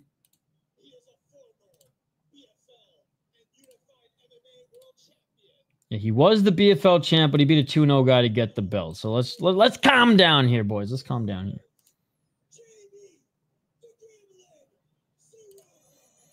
The Gremlin. What a nickname.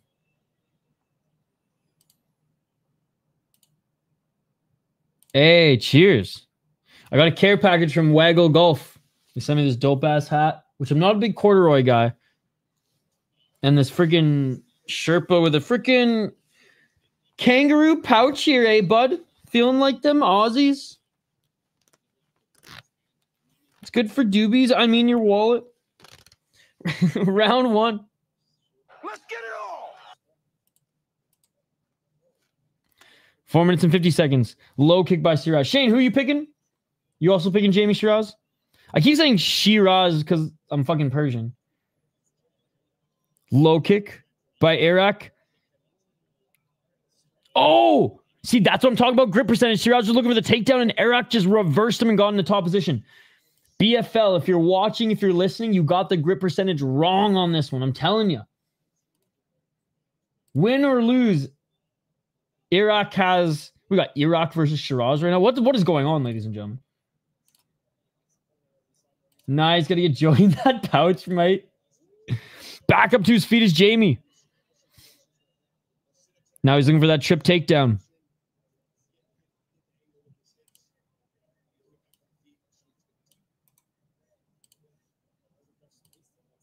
$357. I think this was supposed to be a 145, but it's at 150. Dude, Erak's doing very well in the takedown defense. Nice sprawl by Erak in the left elbow. Jamie Shiraz having a tough time taking him to the ground.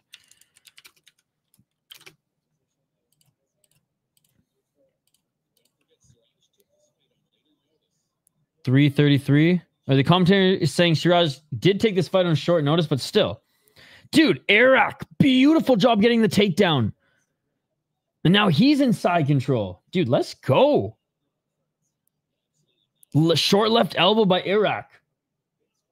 Dude, Gustavo Erak, man. He is... Oh, big right hand by Erak. Is absolutely bullying Jamie Siraj right now. Yo, on the ground, thank you so much for the $5. Let's go. Let's go. Pissed off. I had to get rid of a lot of content.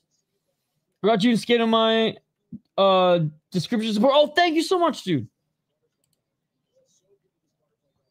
Yeah, I deleted a bunch of that shit too, but you know what? I was happy to. Thank you so much for the $5. Glad his channel got nuked. Dude, you're the fucking man in the granite. How is your week going, sir? How is your week going? Oh, big left elbows by Erak. Hope you're having a wonderful week, my man. Guys, go check out In the Granite 617. He does fight companions, boxing breakdowns, fight breakdowns as well. Really appreciate the donation, man. You're very, very kind. Let's fucking go. Erak still in the top position. Oh, Siraj. Good job getting back up to his feet. Body lock here. Let's see if Erak's cardio can last. Shiraz now looking for the single leg. Amazing takedown defense by Erak. Your shout out to Idaho Skatesman for the 15 months and the $5 as well. Alina with the 2. And now In the Granite with the 5. Appreciate it.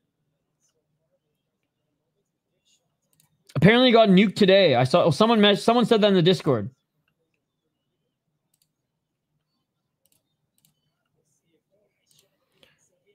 Siraj looking for the takedown again. Right single leg. And Erak, great takedown defense.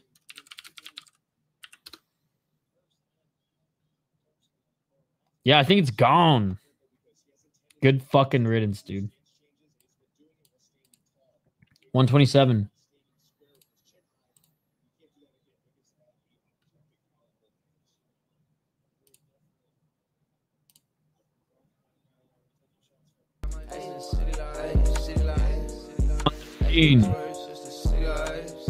Oh, Erak almost pushed Siraj to the ground again.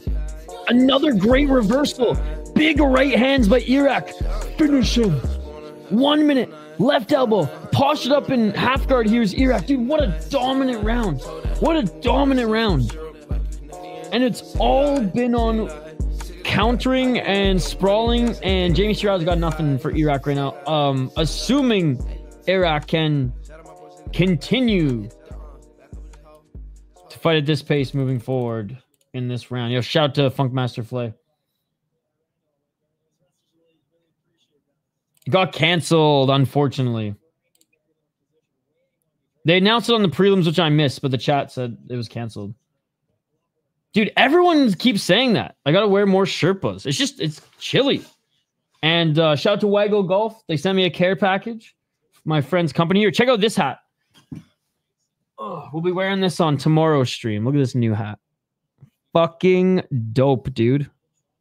Oh, Erak's still in the top position. Still landing big shots. And that is it for the first round. Dude, Erak won the first round. I don't know what the odds were in this one, but I imagine Jamie Siraj was coming in as the favorite.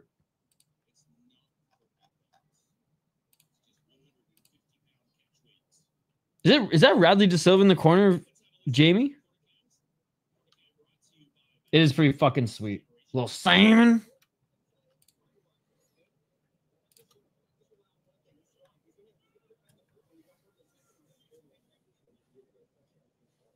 Dude, Jamie Siraj might have to strike a little bit in the second round. Dude, Zackery, he's gonna win. I fucking love Unk, who keeps coming back, the BFL legend. That is Dejan Kajić, but he's going to get absolutely murked by Powell. They did not, like, they got to keep giving him Unk, you know, guys. They got to keep giving him Unk freaking opponents. Like, give him, like, you know, another 8-8 freaking Ash over here, you know? But anyways. They're giving him freaking Zackery Powell, a legit prospect, for a catchweight title, which is hilarious.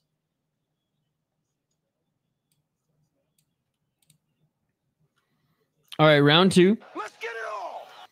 Oh, and a counter. 1-2 by Erak. And Jamie Siraj slipping. I hate this fucking mat, dude. 446. Jamie Siraj with some right underhooks.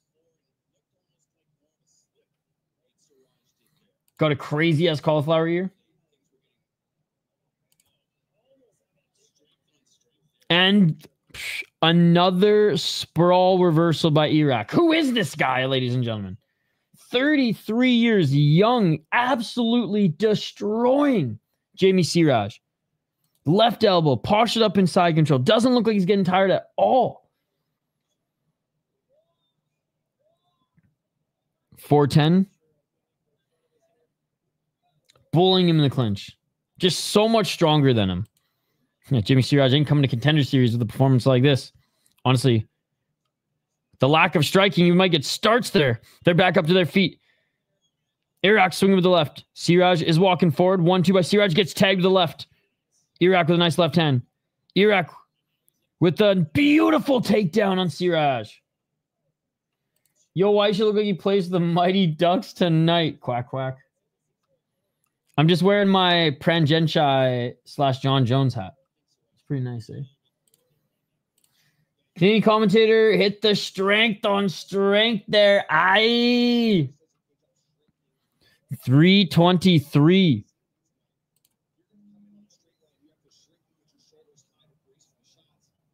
Siraj looking to try to get back up to his feet. But man, Erak's just so strong. He might even get his way into mount right now. Nope. Jamie now looking for a right heel hook.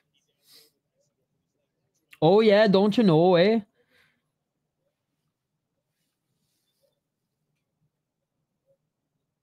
I mean, I do look like a hoser tonight.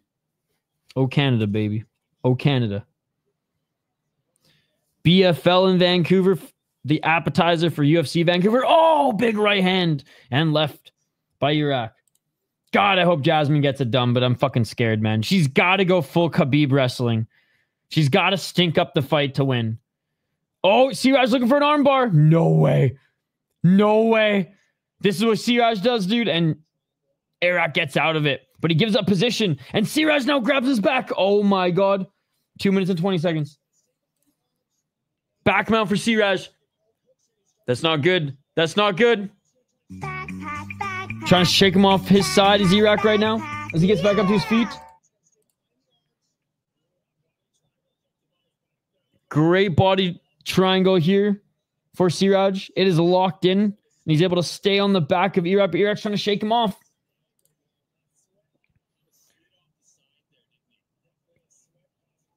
And Erak now postures back up in half guard. 146.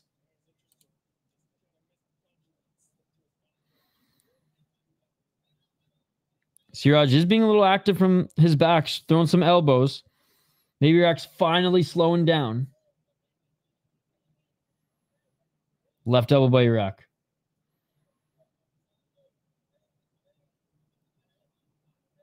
$122. I know. I hate the mats, and there's plenty of leagues that are like that. I'm pretty sure Tough Enough is like that too. There's plenty of regional shows that are like this. It is a tougher plastic where it is stickier than just a fucking tarp, but still when it gets wet, it gets slippery. That coarse mat, bro. That coarse mat, it's expensive apparently. It's been okay. It's been okay. Honestly, the co-main and main are like the fucking fights I'm looking forward to. It's been okay. Not a lot of finishes, but the fight's been decent. I didn't watch the prelims. There've been better BFL shows. We'll say that. Oh, but... And it is all over! Siraj got it! 30 seconds left in the second round. He got back on the back and fucking choked him out. God damn it. Honestly, I didn't want him to win. I didn't want him to win because he was looking like ass. He was looking like ass. Or should I say, Erak was looking absolutely amazing. Erak was looking like he was bombing Shiraz in fucking 1979, ladies and gentlemen. That's how much of a fucking great performance freaking Erak was putting on Shiraz here. But what a swing of momentum. And Shiraz going full Japanese mixed martial arts right here. Don't squeeze him too hard. That ear will pop. No, a great comeback by Jamie Siraj. Definitely underestimated Erak, I think, as at least the strength. But he ended up getting it done, man. He's got some slick jiu-jitsu, and that was an amazing late back take. You can see this here. Erak actually takes him down. Siraj just controlling his shoulder, gets the left leg over, snap. Oh my God, that was actually so fucking sick. That was so slick. Left leg over, right arm under the shoulder. As soon as he turned right to get the back, that's where Erak was like, oh shit, he's getting my back. So he turns his attention to the leg, and he just scooped up his neck and choked him. The fucking comeback, dude. Oh my God. There we go. There we go.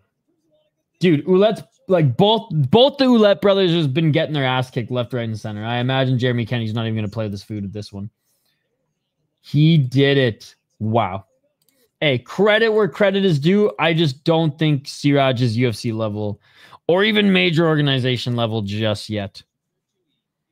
But with Radley De Silva in his corner, we'll see. Radley Silva's not even in the UFC yet, but... Okay, my bad. There's 3 more fights left, guys. I thought there's only 2 more fights, but there's 3 more fights left. I truly think Zach is going to get Kajić out of here early, which hurts my soul. I truly think Jeremy Kenny is going to get Nick out there early. This one could go the distance, depending on how tough Ruiz is, but I do think Adam Posener wins one. I think this was supposed to be... Because Posener's a... Is Posener not a lightweight? Did he move up? Yeah, he beat Zackery Powell.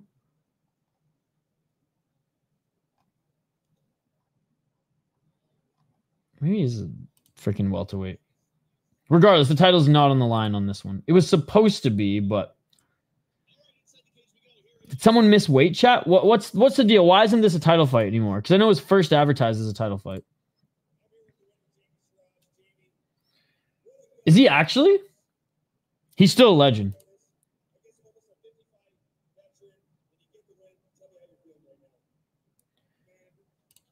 Randall won a decision.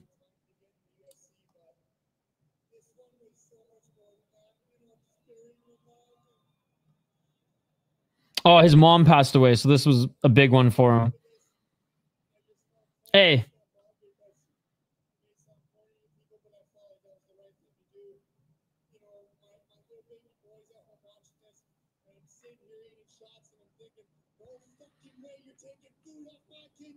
Hey, you know, hey, what a moment with the mic. So he said he's like, I was, you know, distracted coming into this one. He just buried his mother, he said. He said, my little boy's watching me at home, and I'm getting punched in the face thinking, this motherfucker's not taking food off my family's plate. Dude, and that's why he was emotional. That's pretty fucking sweet. Hey, thank you again for the dono, man. We'll, hey, Rise on Sunday. Let's go, baby. Ouellet. No, Ouellet.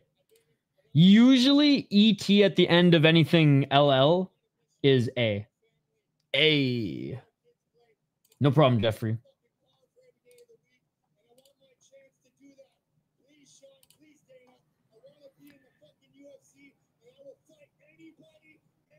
He said, I'll fight anybody, anytime, anywhere. Just get me to the UFC. You know what? A hell of a promo to get in the UFC. Not sure if that's the performance to do it. But again, with everything going on in his personal life, bro got the comeback.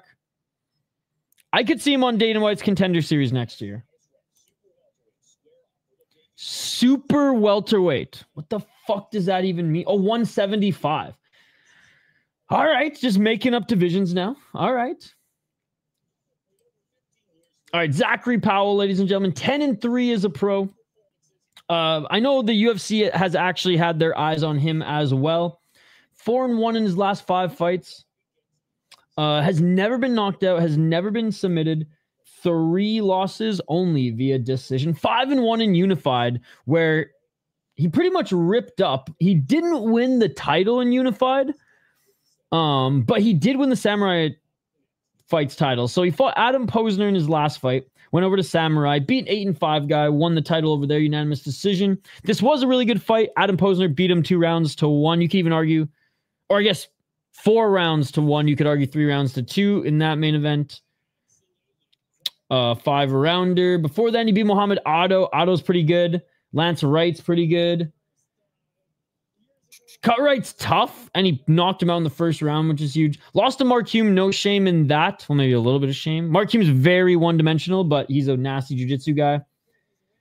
Yeah, honestly, throughout his whole career, mostly in the Canadian regional scene, he's done pretty damn good, beating really good opponents. Took a step up in competition when he was 3-0. Pretty well-rounded as well. Went 6-3 as an amateur. Yeah, well-rounded, good grappler. Good wrestler, striking, pretty good. Kajić, he's a fucking legend, man, but he's a certified unk. 17-9-2 as a pro. Way more of a kickboxer than anything else, so Powell probably could take him to the ground and pound his way to a victory. Never sniffed the UFC, but like, he's just the king of BFL, the king of the West Coast Canadian regional scene. Not sure how many more fights he has in him. He's pretty chinny now, despite only being knocked out 3 times. He's won 10 times via KO TKO. Oh, Powell's looking a little freaking tubby for this one. 3 submissions, 4 decisions, 11-5-1 in the BFL. For a certified unk, man, I'll take that. What a career, what a career. And has stayed relatively active. Like, he's on at least 2 of the 3 or 4 BFL shows that we see every year. If he does continue the fight, I really hope they stop throwing these younger guys at him. He was on, like, in his late 30s. He was defending the belt, mind you, not against the best competition, but against a few guys who are undefeated on the rise. Larson absolutely destroyed him. Danny Molete fucking knocked him out bad, and it was just sad to see those. This was kind of the end of the era with the freaking title defense gone wrong. I hope if he still fights, they just put him up against other unks who are kind of on their way out or just doing this to impress their fucking kid or whatever. I don't know. I'm scared for this one. Zackery Powell doesn't look like he's in good shape, but he does look bigger than Kajić.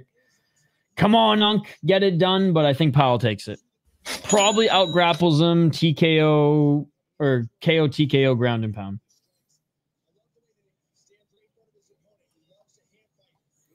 Hey, what's up, First Look MMA? 2 weeks out, I meet Charles Oliveira. Let's go. Hey, what's up, Brian and Brittany? Great to see you. Yo, Chris Cushman, how's your week going, buddy? I like more divisions. I would rather a 160 than a 175, or a 165 versus 175. But yes. Jeremy Kennedy from beating Aaron Pico to fighting a 5-3 bro at BFL. He looked good in his last fight, Mikey P.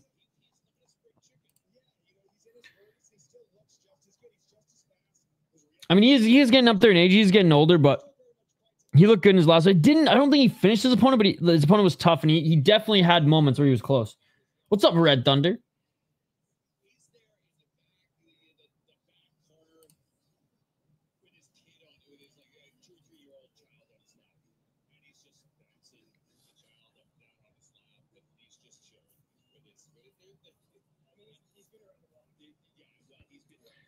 His last point was 8-7. He dominated him, just couldn't finish him. Like, the guy was tough. Fought the hands twice. Like, I think there was 2 whole rounds where he literally was on his back the whole time and was like, dude, all this guy must drill is fighting hands. He dropped him twice as well. Like, he literally did everything from then finish the guy, which, you know, is why I think some people are clowning on him a little bit, but like, it was pretty much a one-way fucking traffic performance. 41-year-old Dejan is in better shape than the 20-year-old Zackery Powell. Powell got to start putting some work in. I know, they couldn't even do this at welterweight. God, I really hope Kajić wins. But I'm scared, man. Bosnia, but been in Vancouver forever. 92 grip percentage for Kajić, yet Zackery Powell's 99, bro. Zackery Powell looks like he skipped fucking,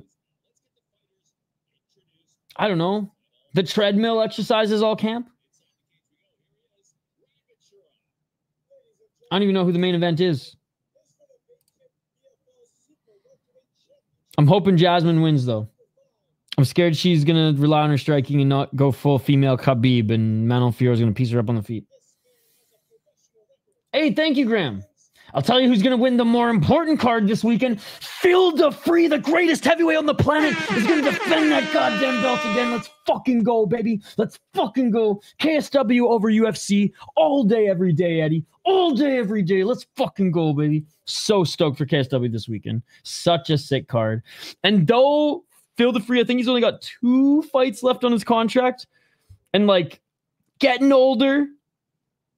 Not that he was in like crazy good shape, but looking less muscle fat and more just old man flabby. But like, I think he's got 2 more title defenses in him. And if so, that's going to be a tough fucking record to break, ladies and gentlemen.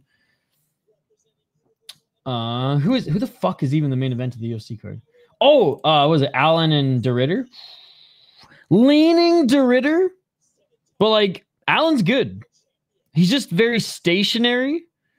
And if DeRitter can hit guys who can move like Whitaker, even as weird and funky as it is, I do think he'll probably tag up Allan. And if Allan does want to take him to the ground, I know he's very strong, good wrestler, really good jiu-jitsu as well.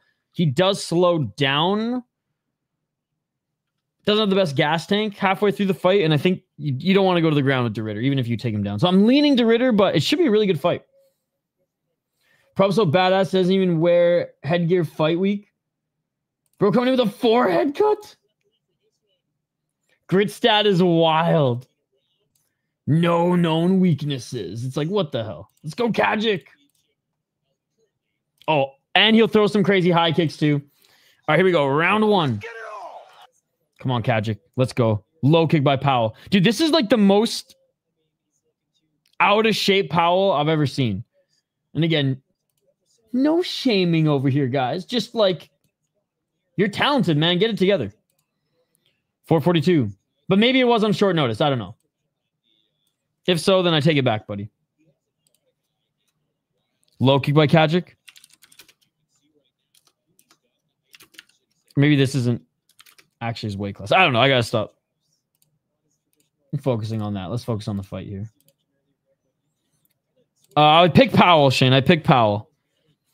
But I'm rooting for Kajić. 413. Powell trying to get that left jab. Powell missing with the overhand right.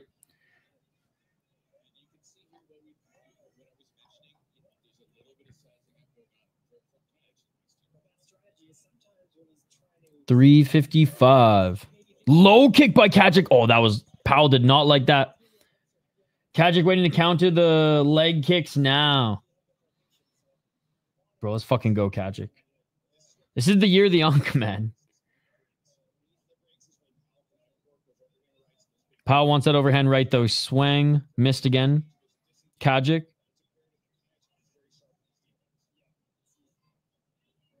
Decent footwork so far. Low kick by Powell. Spinning back fist attempt by Powell. Kajić read that and blocked it. He's fucking badass. 3-time title defender in BFL. Powell looking for the takedown now. And this is what I thought he'd do early. Good defense so far by Kajić. Powell. Double leg. Kajić was thinking about the guillotine, but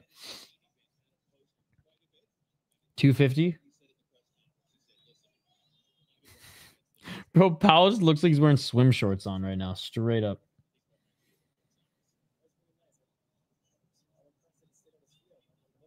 $237. I'm pretty sure that's Unified's brand. Yo, what's up, Kenny? I'm doing good. How are you doing today? Busy ass day, but good fucking day. Snuck in a Sonic cold plunge earlier, which just feel great. There's 2 more fights after this, I believe. And Powell finishes the takedown. Kajić, ass to the mat, back to the cage. Can't really set up a guillotine here. Kajić playing too much touch buck in the park. Kajić might be trying to snag a guillotine. Not using that shoulder lock to get back up to his feet. Not quite there yet. Nice, nice. They look like it should be in a different weight class. 175 weight class. Hook the leg, bro, and Kajić back up to his feet. 139. Who will gas first, the 41-year-old or the Powell, who's, let's be honest, just not in the best fight shape that he has been in the past and can be in? 125. Low kick by Kajić, who's playing the smart game here. Another low kick by Kajić. Kajić just looks a lot bigger, from my opinion. Taller, lankier. Gut-wise, not as much. Powell with the takedown. Let's see if Powell can do something with it this time.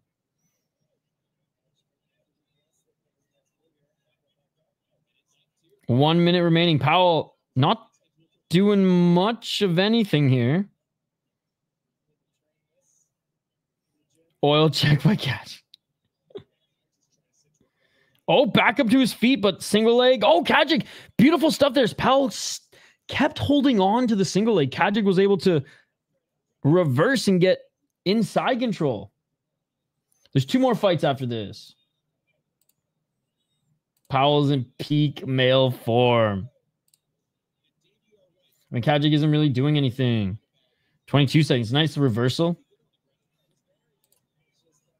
I mean, it's a 5-round fight, so I'm not surprised the 41-year-old starting with a slow pace. Ain't no way Unk's out wrestling the wrestler. Dude, Kajic's going to take this round. If we're only allowed knees to grounded opponents, Kajić could just finish the fight right now. And that is it for round 1. In this made-up weight class, we have a title fight.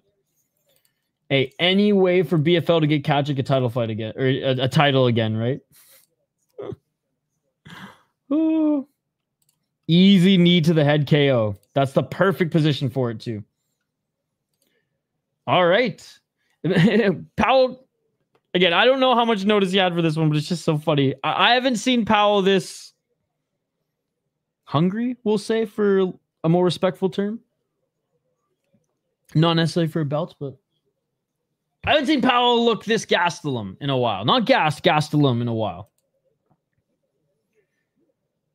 Still have finger pokes to the throat.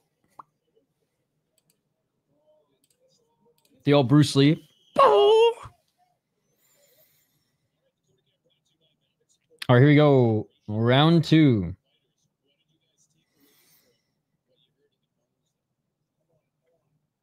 Kajic's breathing heavily.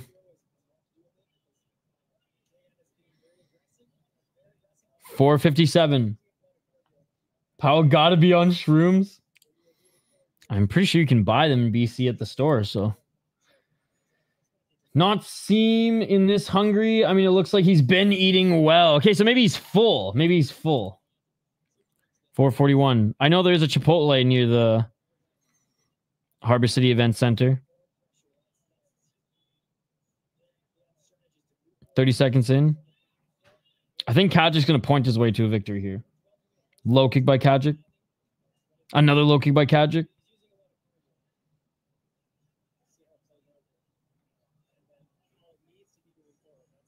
Yo, I've answered like 4 or 5 times. There's two more fights.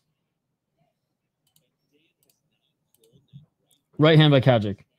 He hates these leg kicks.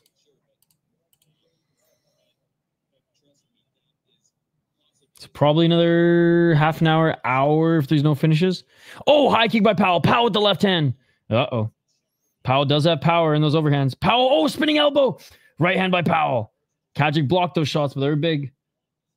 Straight left by Kajić.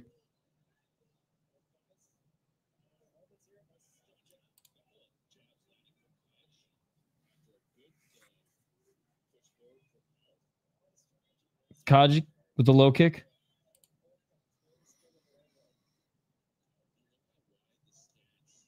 And low kick by Powell. Dude, I know. And again, Diaz doesn't have knockout power in his fists. Like, he doesn't knock out a lot of people with his boxing, but I overlooked the elbow. My boy Quan got rocked. Hopefully Black Combat signs him. But, hey, cool to see a Luke's champion get a contract. 3 minutes. Oh, looking for a spinning elbow. Or was that a spinning kick? I don't even know what that was, but Powell went for some spinning shit here. Right uppercut by Powell. Kajić, man. I think he's already gassed. I think old man's already gassed. 244.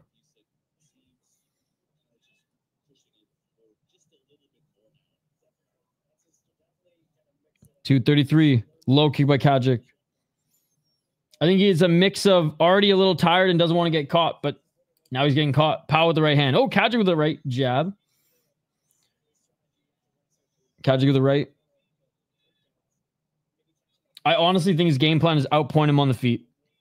Go 5 rounds and outpoint him on the feet. Does he have spec savers on his shorts? I don't even know what those are.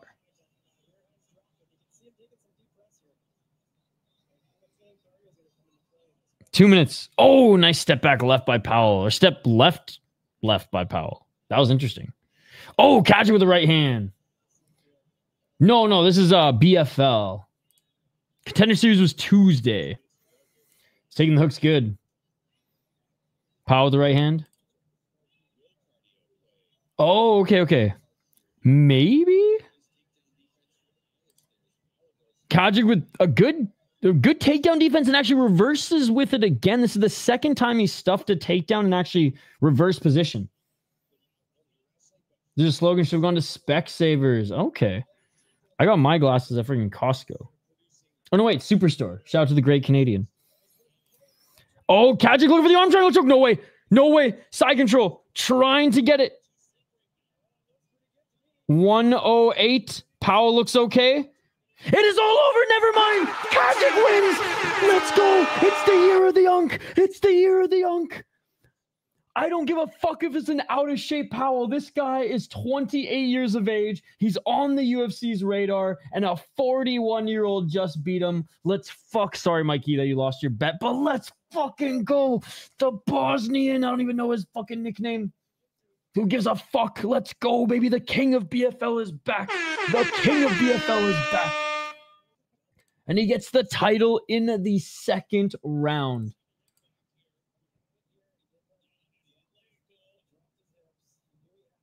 Beautiful. Dude, let's go. I'm so happy for him. I'm so happy for him. Powell literally throwing away his career, but happy for Kajić. Boom, boom, boom. Oh, that was awesome. That was awesome.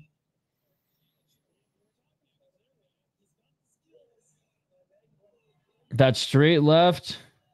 Double left. Showing some highlights. Let's go, baby. Let's go. I'm happy for him. And new BFL Super Welterweight title or champion of the world. Let's go, baby.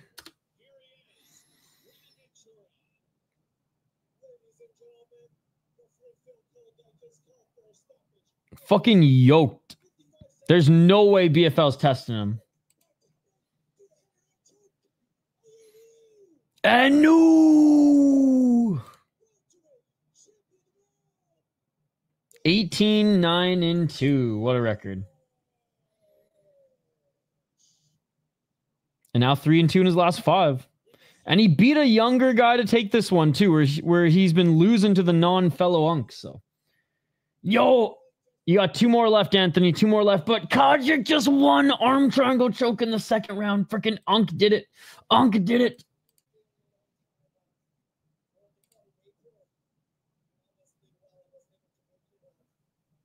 He said he wanted to fight in April, so it's been a long time coming. Let's go, man.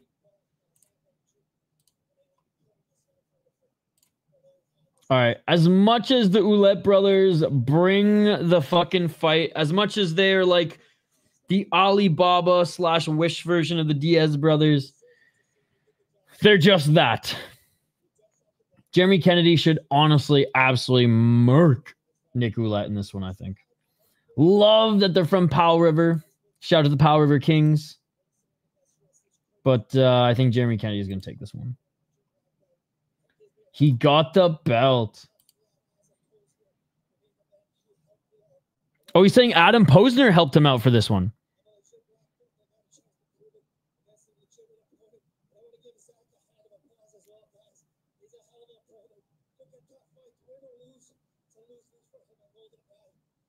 Oh, dude, what a respectful motherfucker. He's like, I just really want to shout and say, you know, a big shout out to Zackery Powell. He's like, to take a fight like this is still risky for him and to lose to an older guy. But he's like, he's got to keep his head up.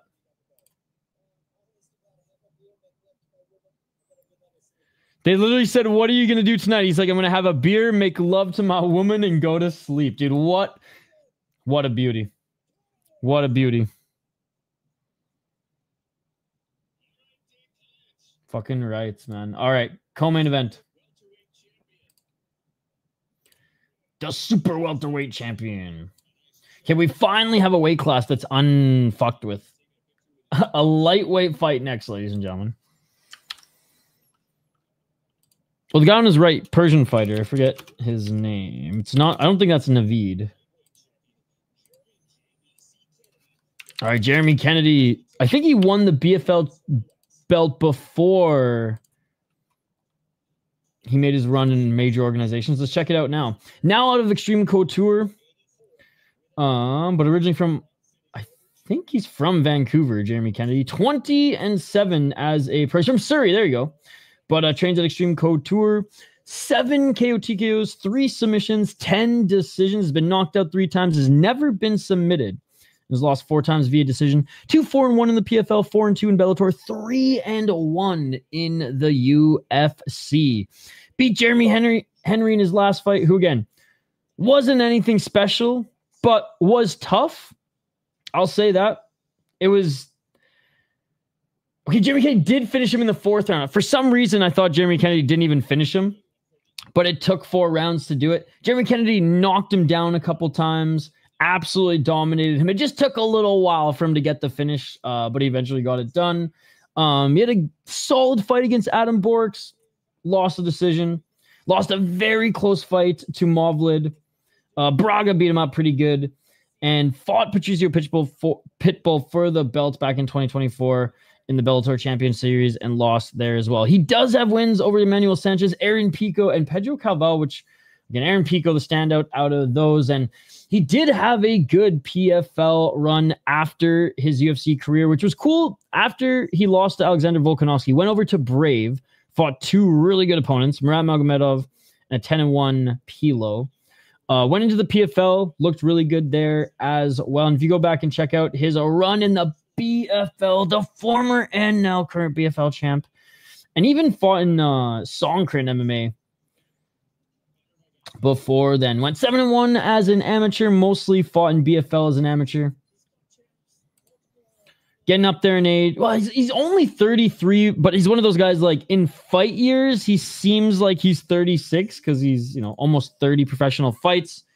I don't know. I don't know if, like, 2 or 3 more fights get him back into a major organization. We'll see. Definitely looked good in his last fight, other than finishing his opponent like the 2nd round, which maybe he should have. He looked flawless. Nick Ouellet, way better than his brother. Way better than his brother. Nick's boxing isn't polished, but it's fun, but he's mostly a jiu-jitsu guy. 3-2 in his last 5 fights. Doesn't have a knockout. Been knocked out once. 4 submissions. Never been submitted. 1 decision. 5-2 in BFL. Yeah, okay. Mehdi absolutely just ragdolled him for 3 rounds. Out-wrestled him. Showed him, fuck your jiu-jitsu. My wrestling's better. But then he came back against a 4-2 guy and actually won a competitive decision. 2 finishes before that, 11-6, 2-1 guy. Look, when he gets into scraps, they're fun, but he always ends up losing. Went 2-0 as an amateur and won the amateur title as well. It's going to be interesting because Jeremy Kennedy's got good defense. I will say, oh, look at that. Eric Nixick in the Grizzlies sweater. I like that. I think Kennedy's the better striker. Kennedy's the better wrestler, but Ouellet is taller. He's lanky, and he does like to fight off his back. I'm going to go Kennedy on this one, though. Yeah, the last 2 fights are for titles. So this is for the 155 title. So I believe Jeremy Kennedy... Did he win in his last fight? No, yeah, okay, so he won it in his last fight. But I'll say that, like, Nick Ouellet probably deserved the title fight more than freaking Jeremy Henry. No offense, Jeremy Henry, but I think the only one looking more fly than me tonight is freaking Eric Nixick in that Vancouver Grizzlies jersey. Jeremy Kennedy, 90 grip percentage. Ouellet, 88. I will agree that I think Jeremy Kennedy should have more grip percentage than Ouellet.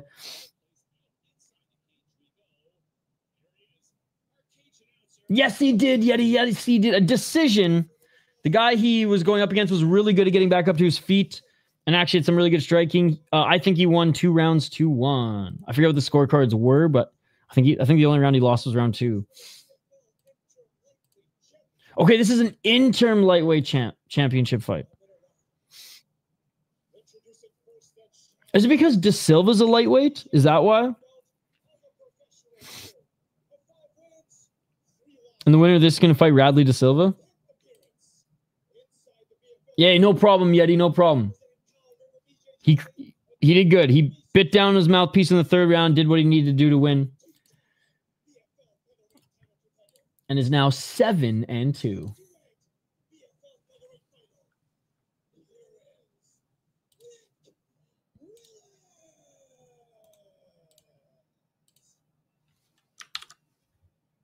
Oh, Ouellet is how you pronounce it, but I'm sorry. I'm from Canada. I see that name. It's Ouellet. Even if you're from fucking Powell River.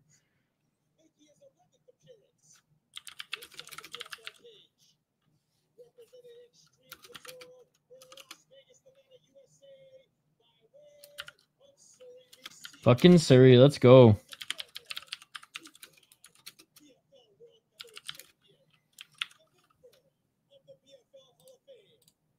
Oh, he's already a BFL Hall of Famer as well. He's only 33 years of age.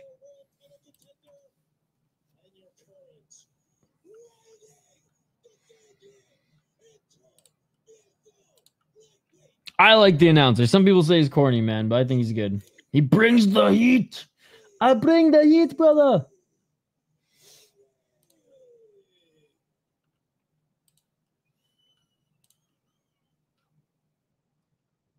All right, here we go. I don't think this goes 5 rounds, man.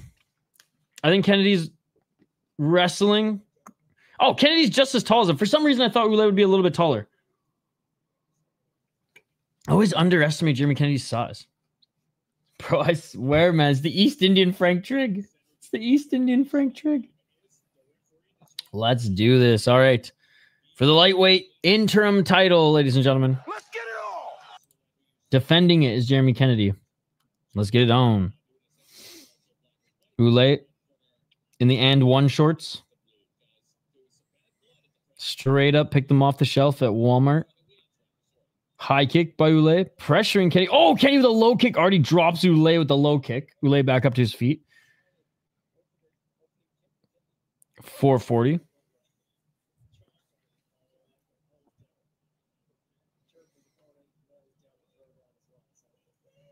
Low kick by Ouellet. Oh, right hand by Ouellet.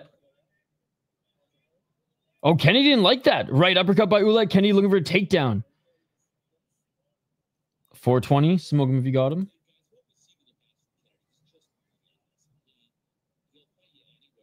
Kenny looking for the takedown. Ouellet, good job defending so far. Kennedy dragging him, but they stay on the feet. Some straight up stalked and slaps to the back of the head. Or should I say Surrey slaps to the back of the head. And Kennedy just drags him to the ground, pushes his way to the ground. Ouellet's trying to turn to his right, maybe snatch the back of Kennedy, but I don't think he's going to do it. Kennedy versus Spenedy. Bro, have you watched more of the show? 336. I just watched who could win a cockfight. Oh my God. Insane. Oh, big right elbows by Kennedy. Kenny, we will fight in the octagon. I think he ends up macing Spenny. 306. Oh, big right hand by Jeremy Kennedy. Doing some good work here in half guard.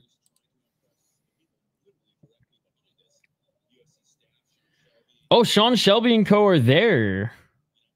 Right in front of Jeremy Kennedy, actually, right now. Oh my God. Yeah, who can wear a gorilla suit the longest?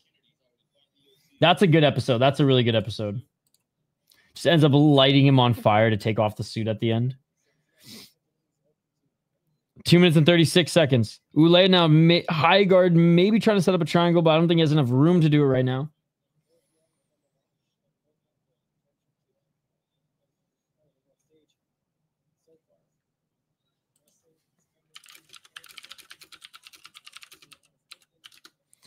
Two minutes and 17.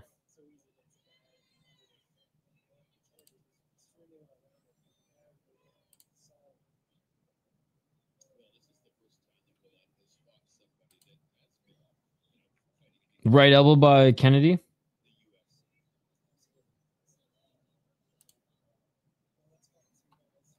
Come on, ref. Tell him to work. Tell him to work. This ref did separate the fights pretty quickly last time. Kennedy, there we go, with a nice right elbow. Right hand. Probably title fight first round. He's going to give him some room, but oh, there's some right elbows by Kennedy. More right elbows. At least he's trying to set up the elbow. May not be trying to set up a submission right now, but definitely setting up the elbow. 129.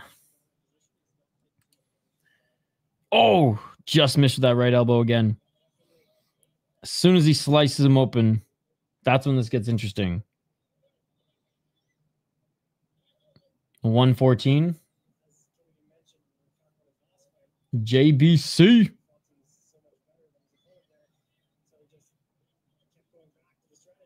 $104.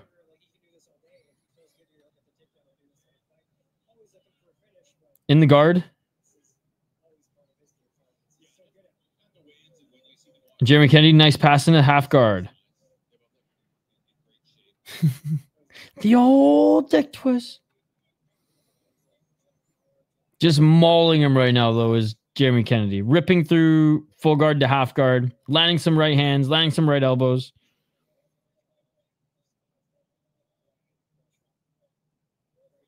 But Ouellet now trying to turn to his left. Oh, but he rolls right in some big right hands by Jeremy Kennedy. Eats another right hand. Oh, big right elbow by Jeremy Kennedy. Postured up, knees planted. 10 seconds left in the first round, but pure domination by Jeremy Kennedy. Some good kicks on the feet early. He got cracked with an uppercut, but as soon as he got this fight to the ground, ground and pound by Jeremy Kennedy, absolutely mauling Nick Ouellet, giving him no room to employ that jiu-jitsu. The first low kick drops him. Gotta be a special guy. But for real, who buys a ticket to a live show and is thinking about ball twisting? Must be a special guy. Dude, every single live MMA show I've gone to, somebody's in the audience yelling that. The best is during the female fights.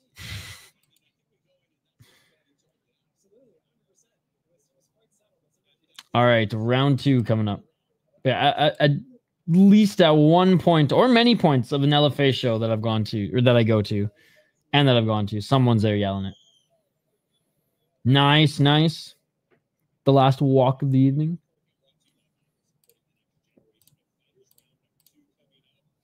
All right, we got one more fight after this, guys. Round 2.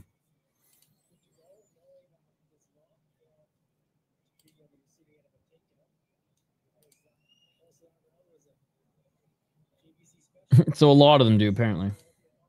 Yeah, he's in Kennedy's corner. All right, round 2. Kennedy with the 1-2. Kennedy missing with the right hand. Kennedy backed him down, looking for the takedown again. Even at the kickboxing and Muay Thai cards I've been to, I've heard dudes yell it. Uh-oh. 433. And he gets the takedown again right into half guard. 420. Smoke him if you got him. Into half guard. Now looking to get into full mount. Here's Kennedy. Unable to get into mount. Ouellet using that right hand to push him off. Back into the full guard. You ain't grabbing shit in those 8-ounce gloves. 405. Unless you're Shane Carwin. 358. Trying to push him off is Ouellet. Kennedy staying. Trying to stay on him. He's relentlessly landing right hands now in the guard. Back up to his feet.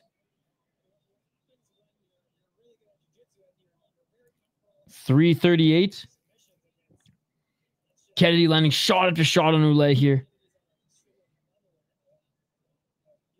330. Kennedy. Oh, big left hand. Kennedy's trying to pass into half guard at least here, but Ouellet is keeping him in that guard as he's scrambling side to side. 318. Oh, big right hand by Kennedy. Kennedy with another right.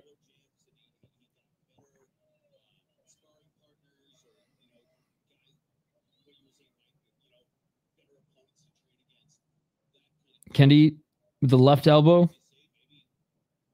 Now he's just kind of settling into this. I can't even call this guard. Like, Ouellet is kind of on his side.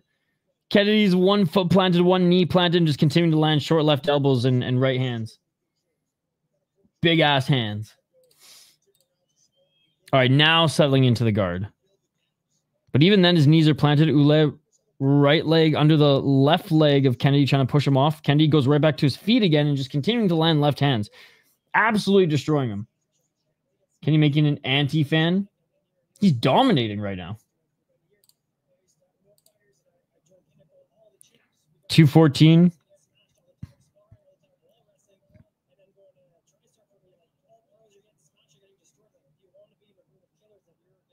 He's doing just enough to not get stood up too. Because he's like actively trying to pass guard. He's not laying and praying.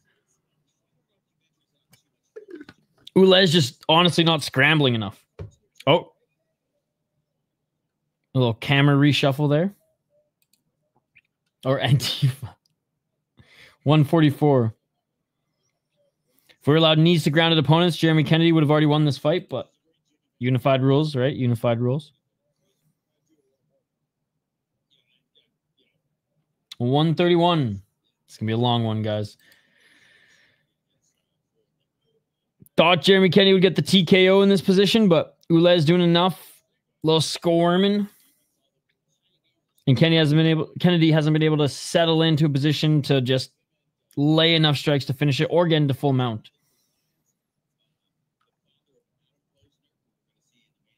$106.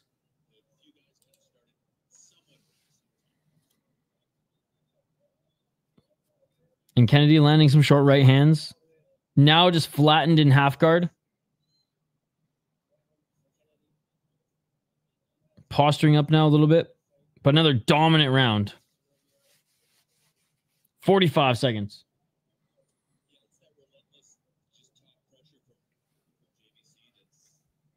Top pressure after top pressure after top pressure. And Ouellet keeps trying to push him off, man, but Kennedy's just relentless and he just keeps pushing forward. And keeps settling into these positions where he can land these short right elbows, which is honestly just his knees planted in the very weak half guard. I only say weak because Ouellet's like been on his left side, not really on his back or ass.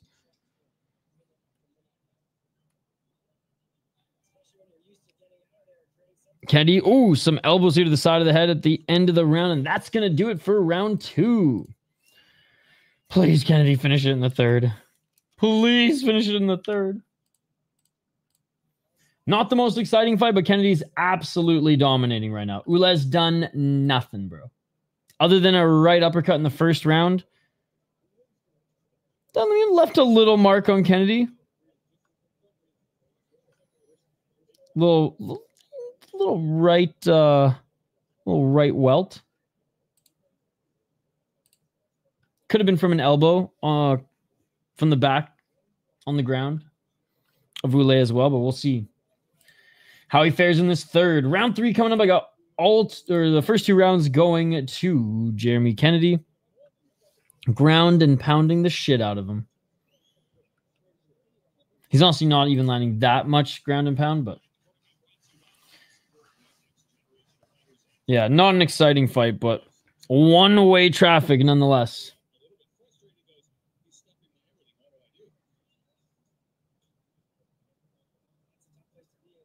And let's see if Kennedy can find the submission or honestly, even just half guard again here to posture up and land some elbows. Round 3. Let's get it all. Ouellet swinging. He knows what's coming, though. He knows what's coming. 445. Left hand by Kennedy. Ouellet swings with the right. Swing and a miss. Kennedy with the low kick. 434. Ouellet just a little slower in the striking. Ooh, that right hand landed, but the jab to set it up did not. Ouellet, 1-2 high kick. Kennedy grabs his torso and slams him to the ground. And here we go. We got another 4 minutes and 17 seconds, man. Oh, Kennedy. If he can get that right leg out, he can go for an arm triangle choke. Kennedy, not quite in mount yet, but he could go for the arm triangle choke here. He needs to get that right leg clear. Okay, Ouellet, just give up. All right, there's not any room to go left side for the triangle choke now. But in half guard is Kennedy, and he might just posture up here again. And yeah, Ouellet turning to his right. This is going to be exactly like the second round, guys. 3 minutes and 40 seconds of Jeremy Kennedy throwing short elbows.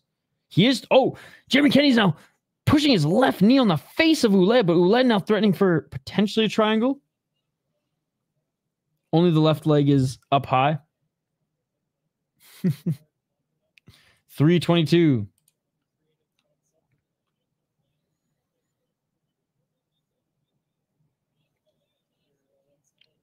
Back into the full guard.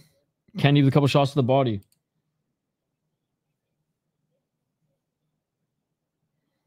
Come on, Kennedy. Unk finished this fight by now.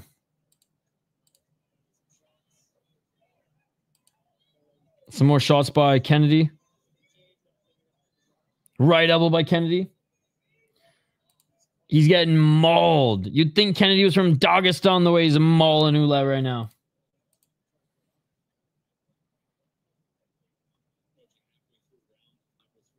.230 halfway through this third round, and it's all been Jeremy Kennedy. Gets the takedown, landing short shots.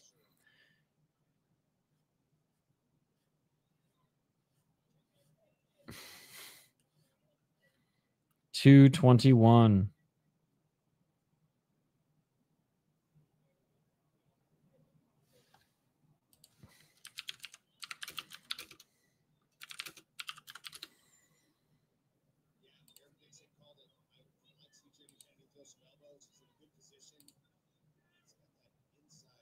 Whenever I hear Antifa, I just think of this video. Bonk.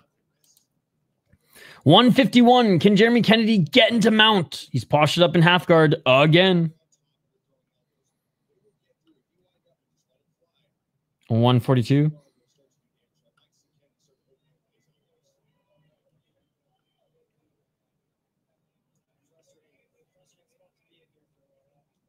Oh, the ref stands him up. Ref stands him up, and you know what? Fair Kennedy wasn't throwing much. Kennedy with the 1-2. 1 minute and 22 seconds. Kennedy goes right back for the takedown. What a motor this guy has. And there's the takedown. Ouellet closes the guard, but Kennedy right back in it. At least the ref set the precedent now. It's if you're not actively trying to pass or throwing stuff, he will stand you up.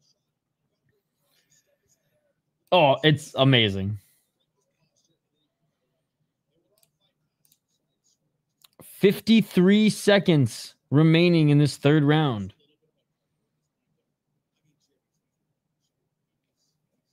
Looks like we're going to go all five, guys. Kenny's dominant, but damn, this fight's putting me to sleep. I know. Like, flawless performance by Kennedy other than finishing this guy right now.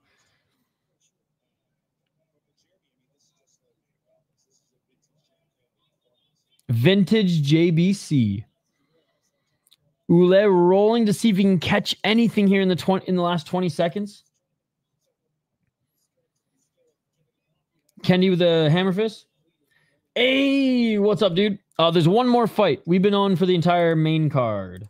How's your week going, Wyatt?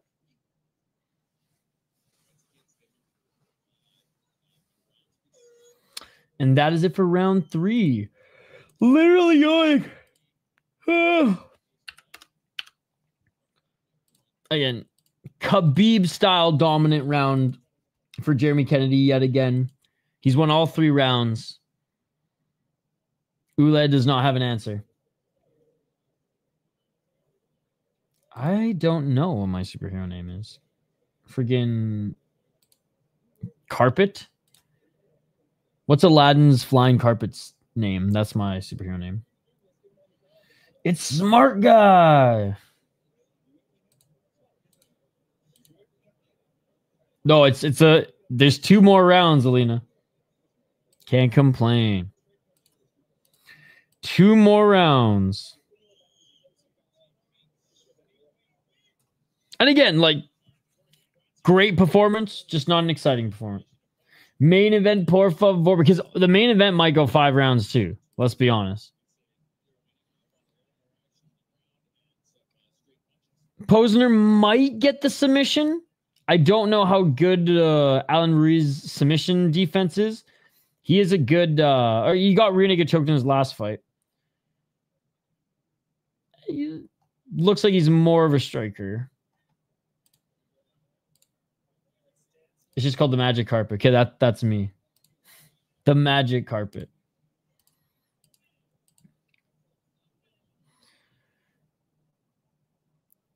$433.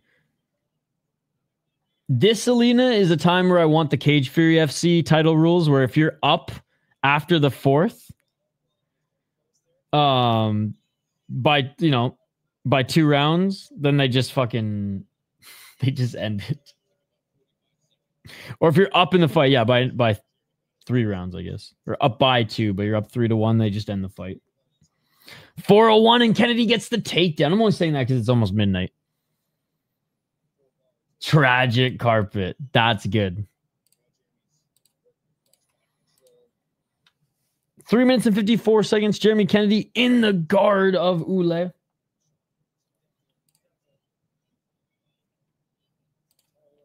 Yeah, I wish Ouellet would have something here to make it interesting, but what is all good is all good.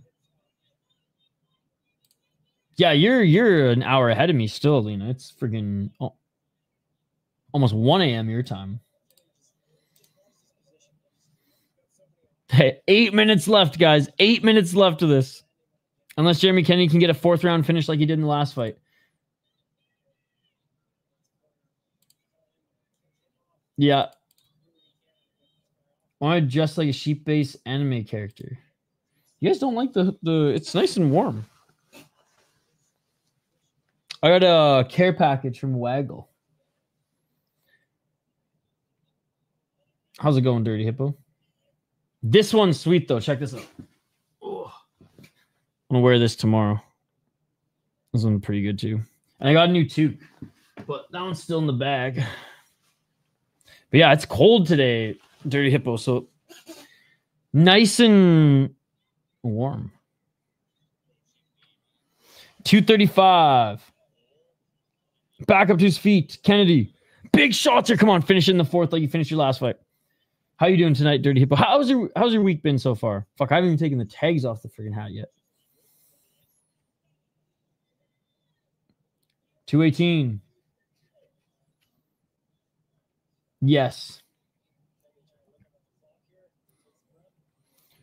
212. I went as Mowgli in college for Halloween one year, and everyone thought I was just a carpet. Because I literally just wore red boxers to the party. And everyone just asked me, like, are you a carpet? I'm like, fuck, bro. It's not that cold. I got 2 buttons. 148.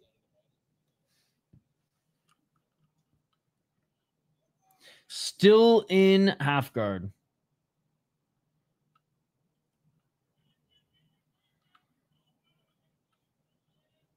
But Posh it up and landing some right hands, which is why the ref hasn't stood them up in this round yet. 127. And again, if Ouellet was able to show some defense and even make this fight a little interesting at times, I wouldn't complain as much, but it has just been one-way traffic, and unfortunately, Kennedy can't finish him, but he's just absolutely mauling him. Hey now. 107. I don't even want to imagine what that motherfucker was fucking wearing. Which, fuck him, his YouTube channel's gone. My dad and brother are about as hairy as you, actually, especially my brother. I'm going to call it 144, 137. Sounds good, Shane. I'll let you know if the main event goes well. I was hoping this one would be like a quick 2. Oh, arm triangle choke. Shane, if he gets the choke, you're staying up. I don't think he's going to get the choke. 27 seconds left. No, he's not getting the choke. Kennedy threatened arm triangle choke was still in the guard.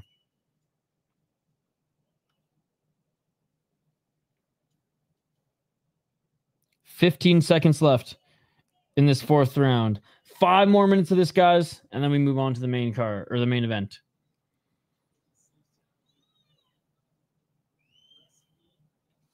Ouellet with the up kick, and that will do it.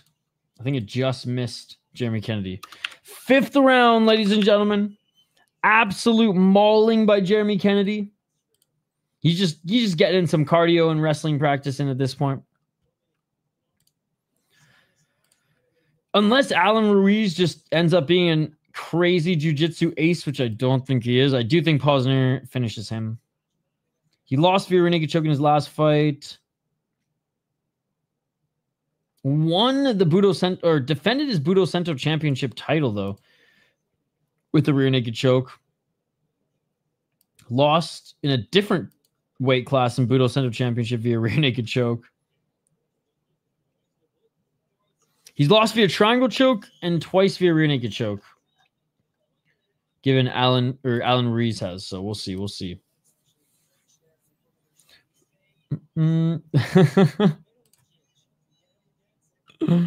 Oh, that's the worst.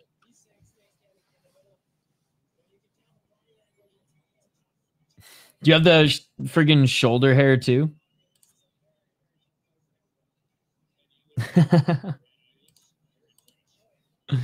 451, ladies and gentlemen. 5th and final round. This is what this fight is doing to us. The state of the chat right now, this is what this fight is doing to us. Oh, big left by Kennedy. Knock him out. Come on. Left to the body by Kennedy. Kennedy with the right. Kennedy with the left. And he goes Kelvin Gastelum. He goes Kelvin Gastelum. He grabs the body of Ouellet. Come on, Ouellet. Defend the takedown.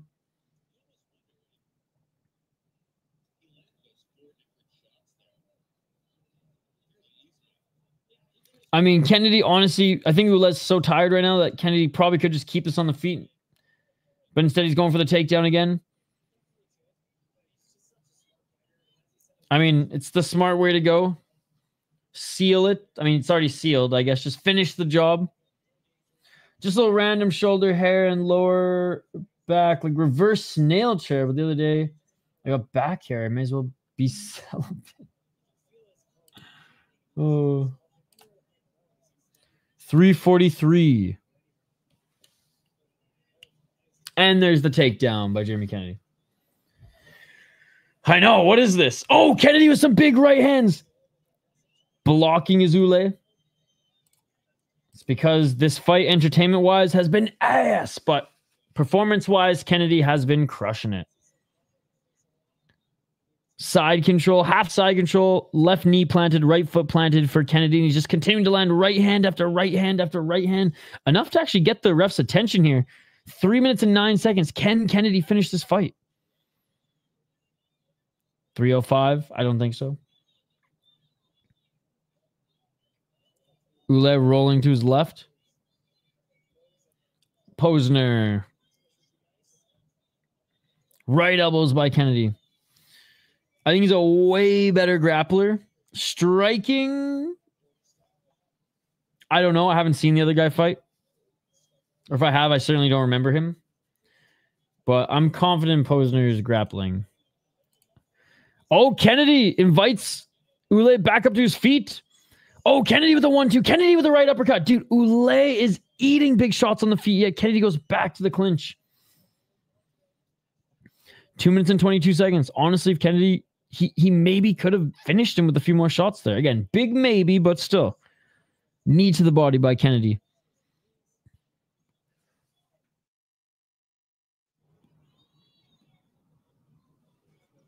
I'll tell you one thing. After this fight, before the next one, we're taking a hit from the doobie pouch. Oh, 156. Right hand. Doobies and kangaroo animal crackers. That's the only thing I'm going to keep in this pouch. The arms are cool in this. There's freaking trees on the arms, man. My Canadianness is coming out. Me swooning over this freaking warm-ass llama jacket. Not even jacket. Sherpa. 125. I should have gotten a size bigger, though. Big right hand by Kennedy. Back on his feet. Knees. Or he had his right knee on the chest of Ouellet for a moment there, but...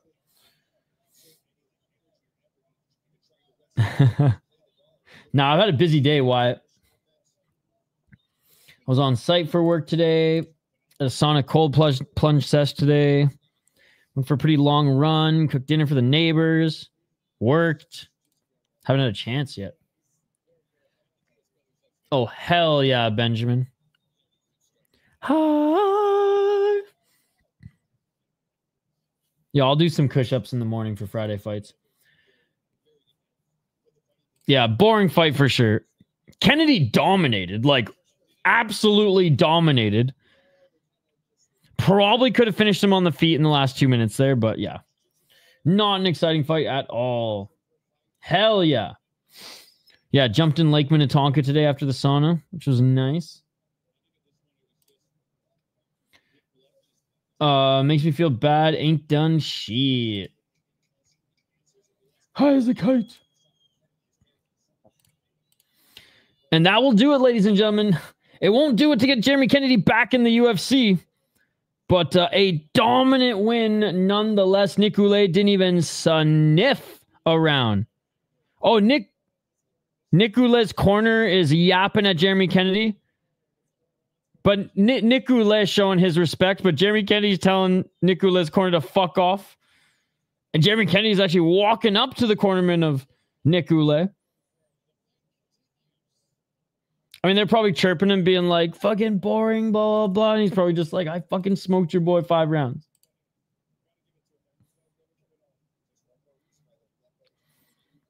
I think he tried up until the 5th round.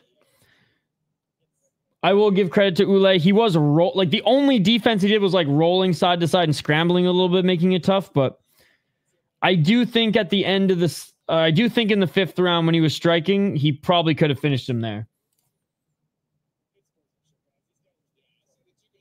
Oh no, what are you going to do? Take me down for 25 minutes? Well, it wasn't even that. No, I disagree. It wasn't.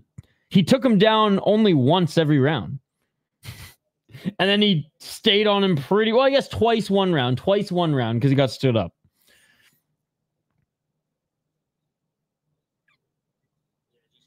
I wish Ouellet was able. I think it takes 2 to tango 2, right? So I think Ouellet wasn't just good enough to give him any submission threat challenge. So Jeremy Kennedy's like, okay, I'm not even going to give this guy any room to do it. 5th round is the one where I'm like, Kennedy, come on. You clearly were tagging him up on the feet, but. Yeah, right. Nice. Great. Like, you should have given our guy CTEs. Like, shut the fuck up, dude. Oh, again, not a fun fight, but pretty much flawless other than not finishing Ouellet in the 5th round. I'm looking at buying saunas, but the ones worth buying won't break. Oh, build one, dude. Invest in the wood stove and just build one. Cedar ain't that fucking expensive. I mean, everything's expensive, but. And still, Jeremy Kennedy. Dude, build one, Benjamin. Even a 2-person one, you don't need that much material. And the stove will be the only expensive thing. And if you're building just a 2-3-person little one, fuck, you can get a small wood stove. Ouellet was definitely part of the problem. Hey, you know what? If it's plus 1,200, you got to take a shot, especially if you know he's going to be on his back, and that's where he's found submissions before. Ain't no Carpenter gang. Still boring as hell, yeah. All right, well, hopefully Posener... I'll say this. Allan Ruiz is not... From what I was just looking up some highlights of him towards the end of that fight there because... Yeah. Doesn't look like he's ever in a boring fight, really. Posener, wicked wrestling, wicked jiu-jitsu, and his boxing's getting a little bit better. I do think this next one should be more exciting. I did think Jeremy Kennedy would finish Ouellet. Still didn't think the fight would be exciting. This one, I do think there's either going to be Ruiz surprising him with some good striking or Posener getting him down and getting his back and choking him out pretty quick.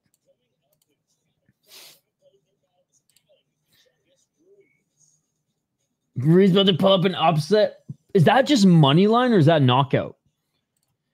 If I ever don't rent and have a backyard, I'm definitely getting a sauna on the Christmas wish list. Dude, my buddy's building one right now. And like he said if he wanted to sell it after, he could probably sell it for like 80 grand. Like it's literally a home. It's so big. It's pretty awesome. It's mobile, so you like hook it up to the truck and you can bring it anywhere. Moneyline? Shit, bro. Oh. I fucking hope he... As much as I like Adam Posener as a prospect and want to see that Calgary native, lived 3 years in Cowtown, baby. Some of the best years of my life. Calgary, one of the most underrated and underappreciated cities in Canada. I know Alberta government's a little fucked right now, but fucking love Calgary and love all the people there. I would have stayed in Calgary. I almost went to Mount Royal University. I was all ready to go and everything, and I just missed my friends back home. So I ended up going to UVic. This guy's hair is pretty sick. Posener overrated? Like, I disagree. Nobody but me is talking about him. So that is not true, chat. No, I've never heard anybody on the internet other than me even utter his name. How the fuck can a guy who nobody but me and maybe Guillotine Podcast knows about, and he's 5-0, literally a wrestler and jiu-jitsu guy who's boxing, at least to set up his takedowns, looked a little bit better. How is he not overrated? Because he's not even rated at all. How can you be overrated if no one even knows who you are or even watches you fight? He's literally rated exactly how he should be. He is a grappler with good jiu-jitsu. Nobody's here saying he's the next fucking Manny Pacquiao. No one's here saying he's even a UFC caliber guy yet. Bro, no one but me and you even know who he is. How can he be overrated?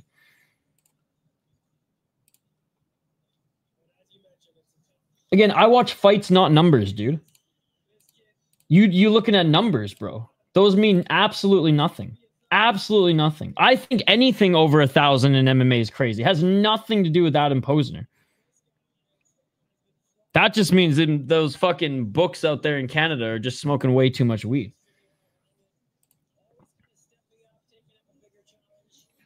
9-5. Again, I watch the fights. I don't watch the numbers. Could care less what the numbers look like. The bookies don't watch fights either, clearly. 9-5 as a pro. 4 KO TKOs, 3 submissions, 2 decisions. Look, I don't think anything in the thousands plus or minus should be in MMA. But I think Posener is rated exactly where he's supposed to be, given nobody but Funkmaster Flay or myself have even uttered this guy's name in the world of mixed martial arts. Oh, yeah.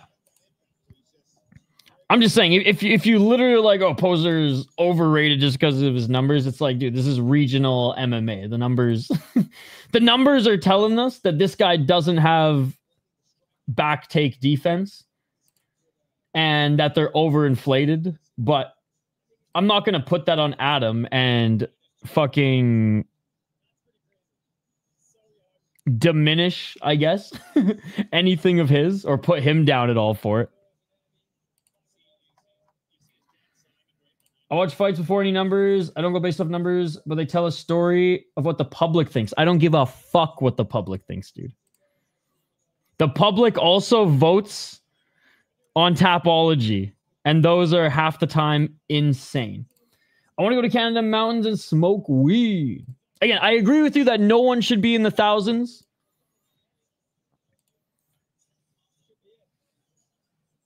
But I think Adam Posener is exactly what we think he is right now. And that is not an established striker yet, but a really good wrestler and grappler.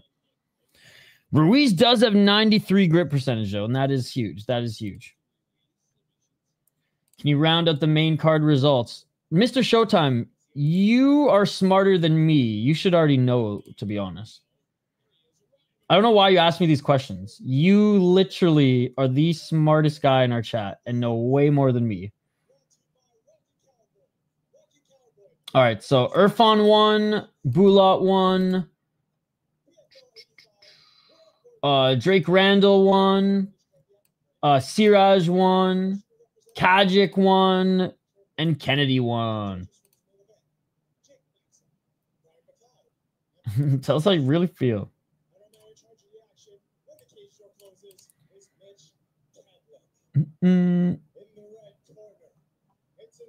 Go to Jazz, do a vicious house. She got some mountains on her.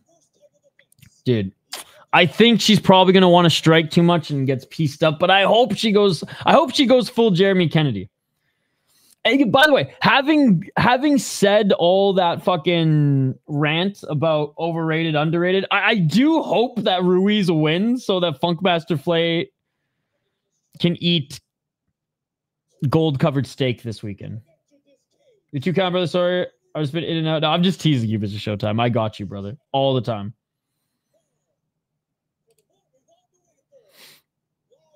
I appreciate you hanging out with us, even if it's in and out tonight. Not a lot of finishes tonight, though, Mr. Showtime. Not a lot of finishes tonight. Siraj was the best one, and his was a comeback because he was actually losing the fight before he came back. Oh my god, this guy just did a friggin' spinning heel kick. The announcer, that is.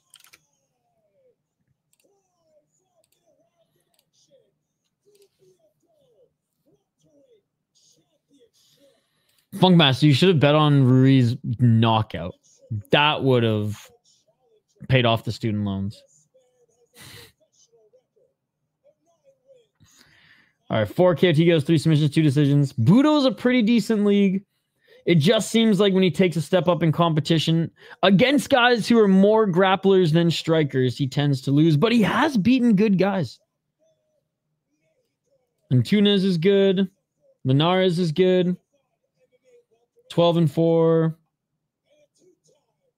15-5 guy too when he was only 2-0. That's crazy. No shit, he lost via triangle choke. Better striker than he is a grappler. Better grappler than he is a striker. I trust the wrestling and back take ability of Adam Posener here, but we'll see. One of them missed weight.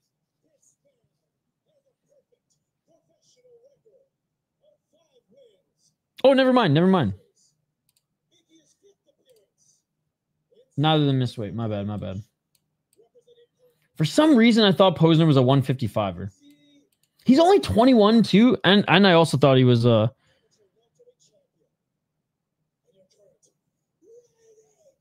and I also thought he was a little bit older.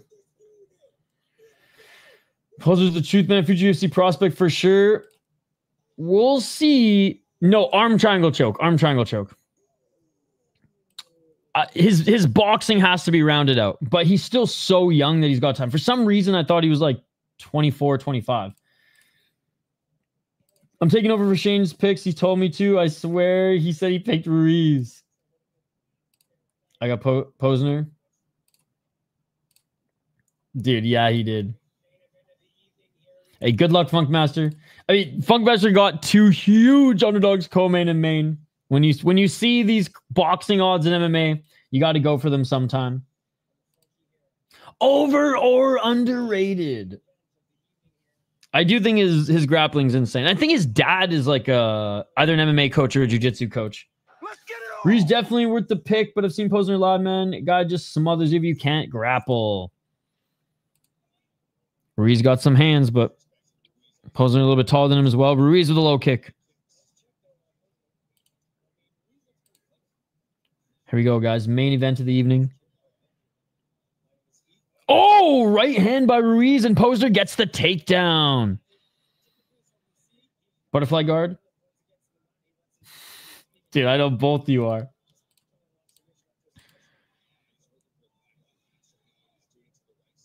Still butterfly guard here by Ruiz. For what it's worth, I think Ruiz is the better striker. But here we go. Ruiz gives up his back, and you can't do that against Posener. Posener with the right hook in. That's the thing. He's so good at working the back, dude.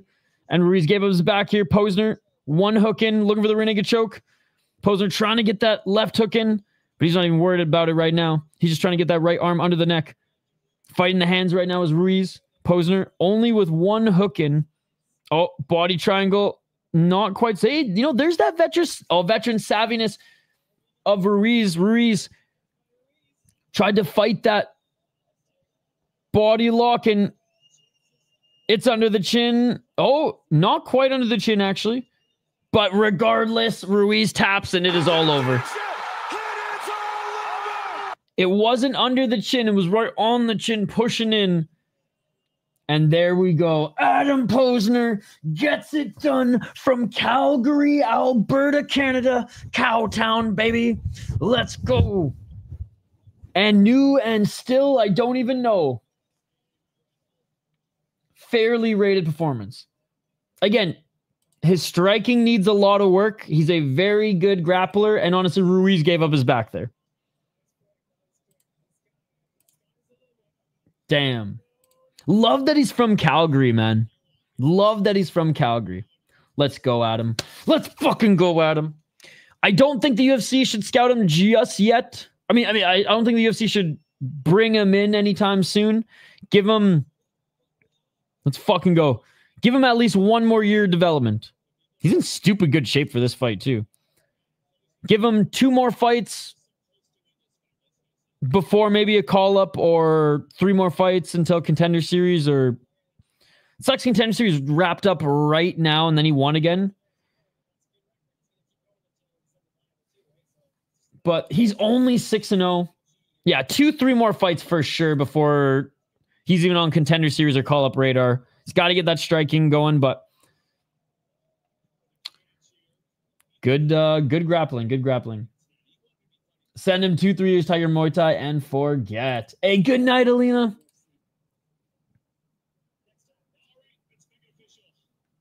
Hey, see you in a little bit. A few hours. Oh. Hey, the Canadians did well tonight, so.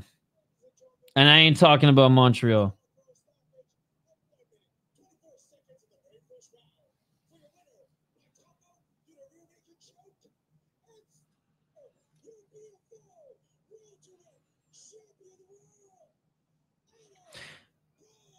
And still Adam Posener. Let's go, let's go.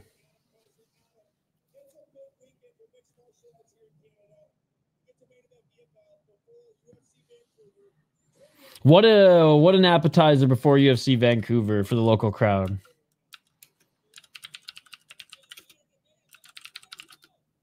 He's like, hey, you like the main event?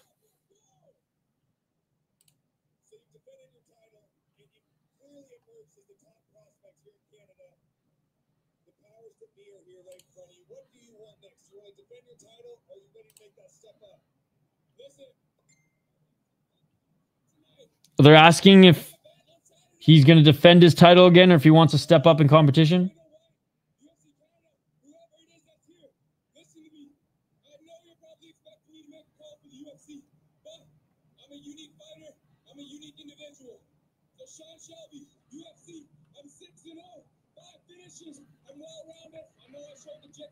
He says, I'm 6-0, 5 finishes, 21 years old, still young.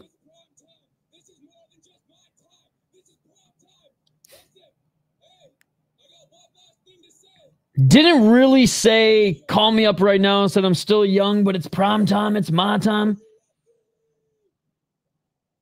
No, he's pumped.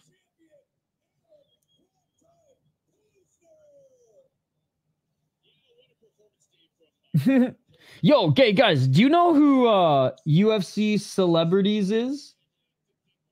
I've never talked to this guy before. He's been around for a while. Apparently he wants to fight me.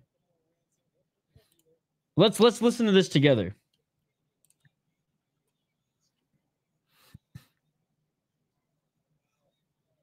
He says, City Life Project, let's fight. What the fuck?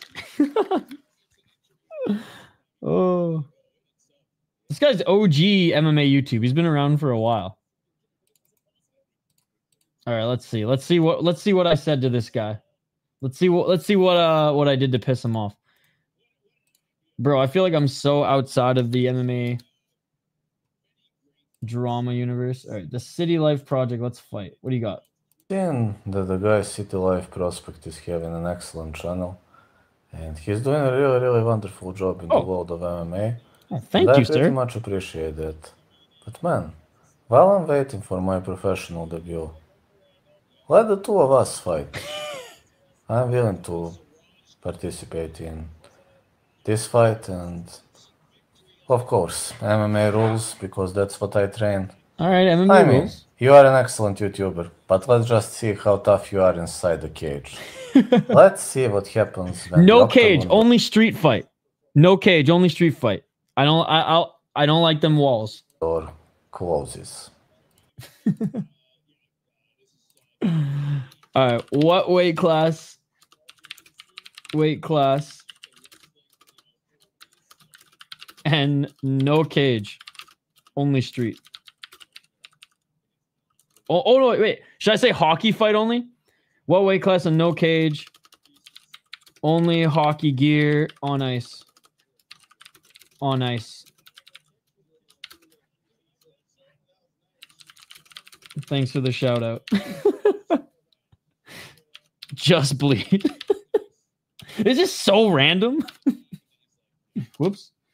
Did I lose? I spelt it right first. Jesus Christ. On ice, baby. Bear Nux. There we go. Shout out to UFC Celebrities and Classics, guys. Go check out his channel. OG, man. I think he got one of his, I think his most popular video was like UFC fighters with like fake boobs or something. And that blew up his channel back in the day. Boom. 21,000. All right, 46,000 for this one. He did post highlights and stuff back in the day too, because I think that's why I followed him, was to watch, like, he had like Pride highlights and stuff like that. That's so random. Where does he even live? Bro, I can't afford to go to fucking Serbia right now. Maybe we'll meet in Japan. What? Kick his ass. That's funny. Hungry, right? I guess so. What's up, Mr. C? All right, guys. I'm going to get some sleep. I'm going to stretch and sleep and then be back up in 7 hours. 1 Friday fights. We'll be firing that up in the morning. Then I'm taking the rest of the day off this channel. I will be back on my second channel. You know, I'm just going to I'll just go through it here. I'm just going to show you guys my schedule.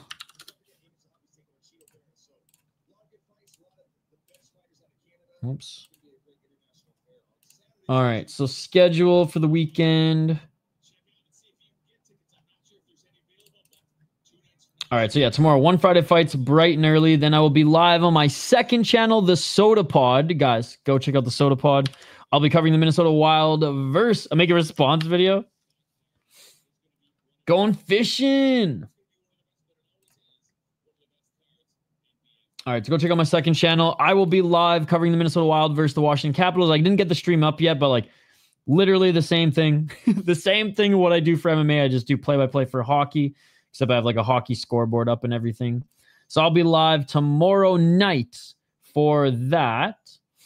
And then Saturday, I'll be live at noon for KSW. We'll do the entire KSW card. Once KSW is done, we'll move over to UFC. We'll take a little bit of a nap, and then we'll be back. We will rise at 4:15 a.m. for some kickboxing. So that's the schedule this week, ladies and gentlemen. Some really fucking good cards. I'm mostly looking forward to KSW, as you guys know. I don't think I posted the Nick Angel interview. What a beauty. Can't wait to bring him on again and talk about some of the KHL stories he has. Next Monday, I will post the Supercut, all 10 weeks worth of highlights. And then Tuesday, I will post UFC debutant video. So there you go, which all the highlights on the upcoming UFC card next week. Make it, kind of like the Dylan Shaken one. Do you remember that one I made? That one was pretty good. That one was pretty good. All right, guys. Thank you so much for joining. I appreciate you all. Smash that like button and subscribe. And we'll see you bright and early for One Championship Friday fights. A little Muay Thai action in about 7 hours. Get some shut-eye. And we'll see you tomorrow for some more violence. Peace. I'm out of here. I don't give a fuck if the decision's rigged! Not one single fuck. Yeah.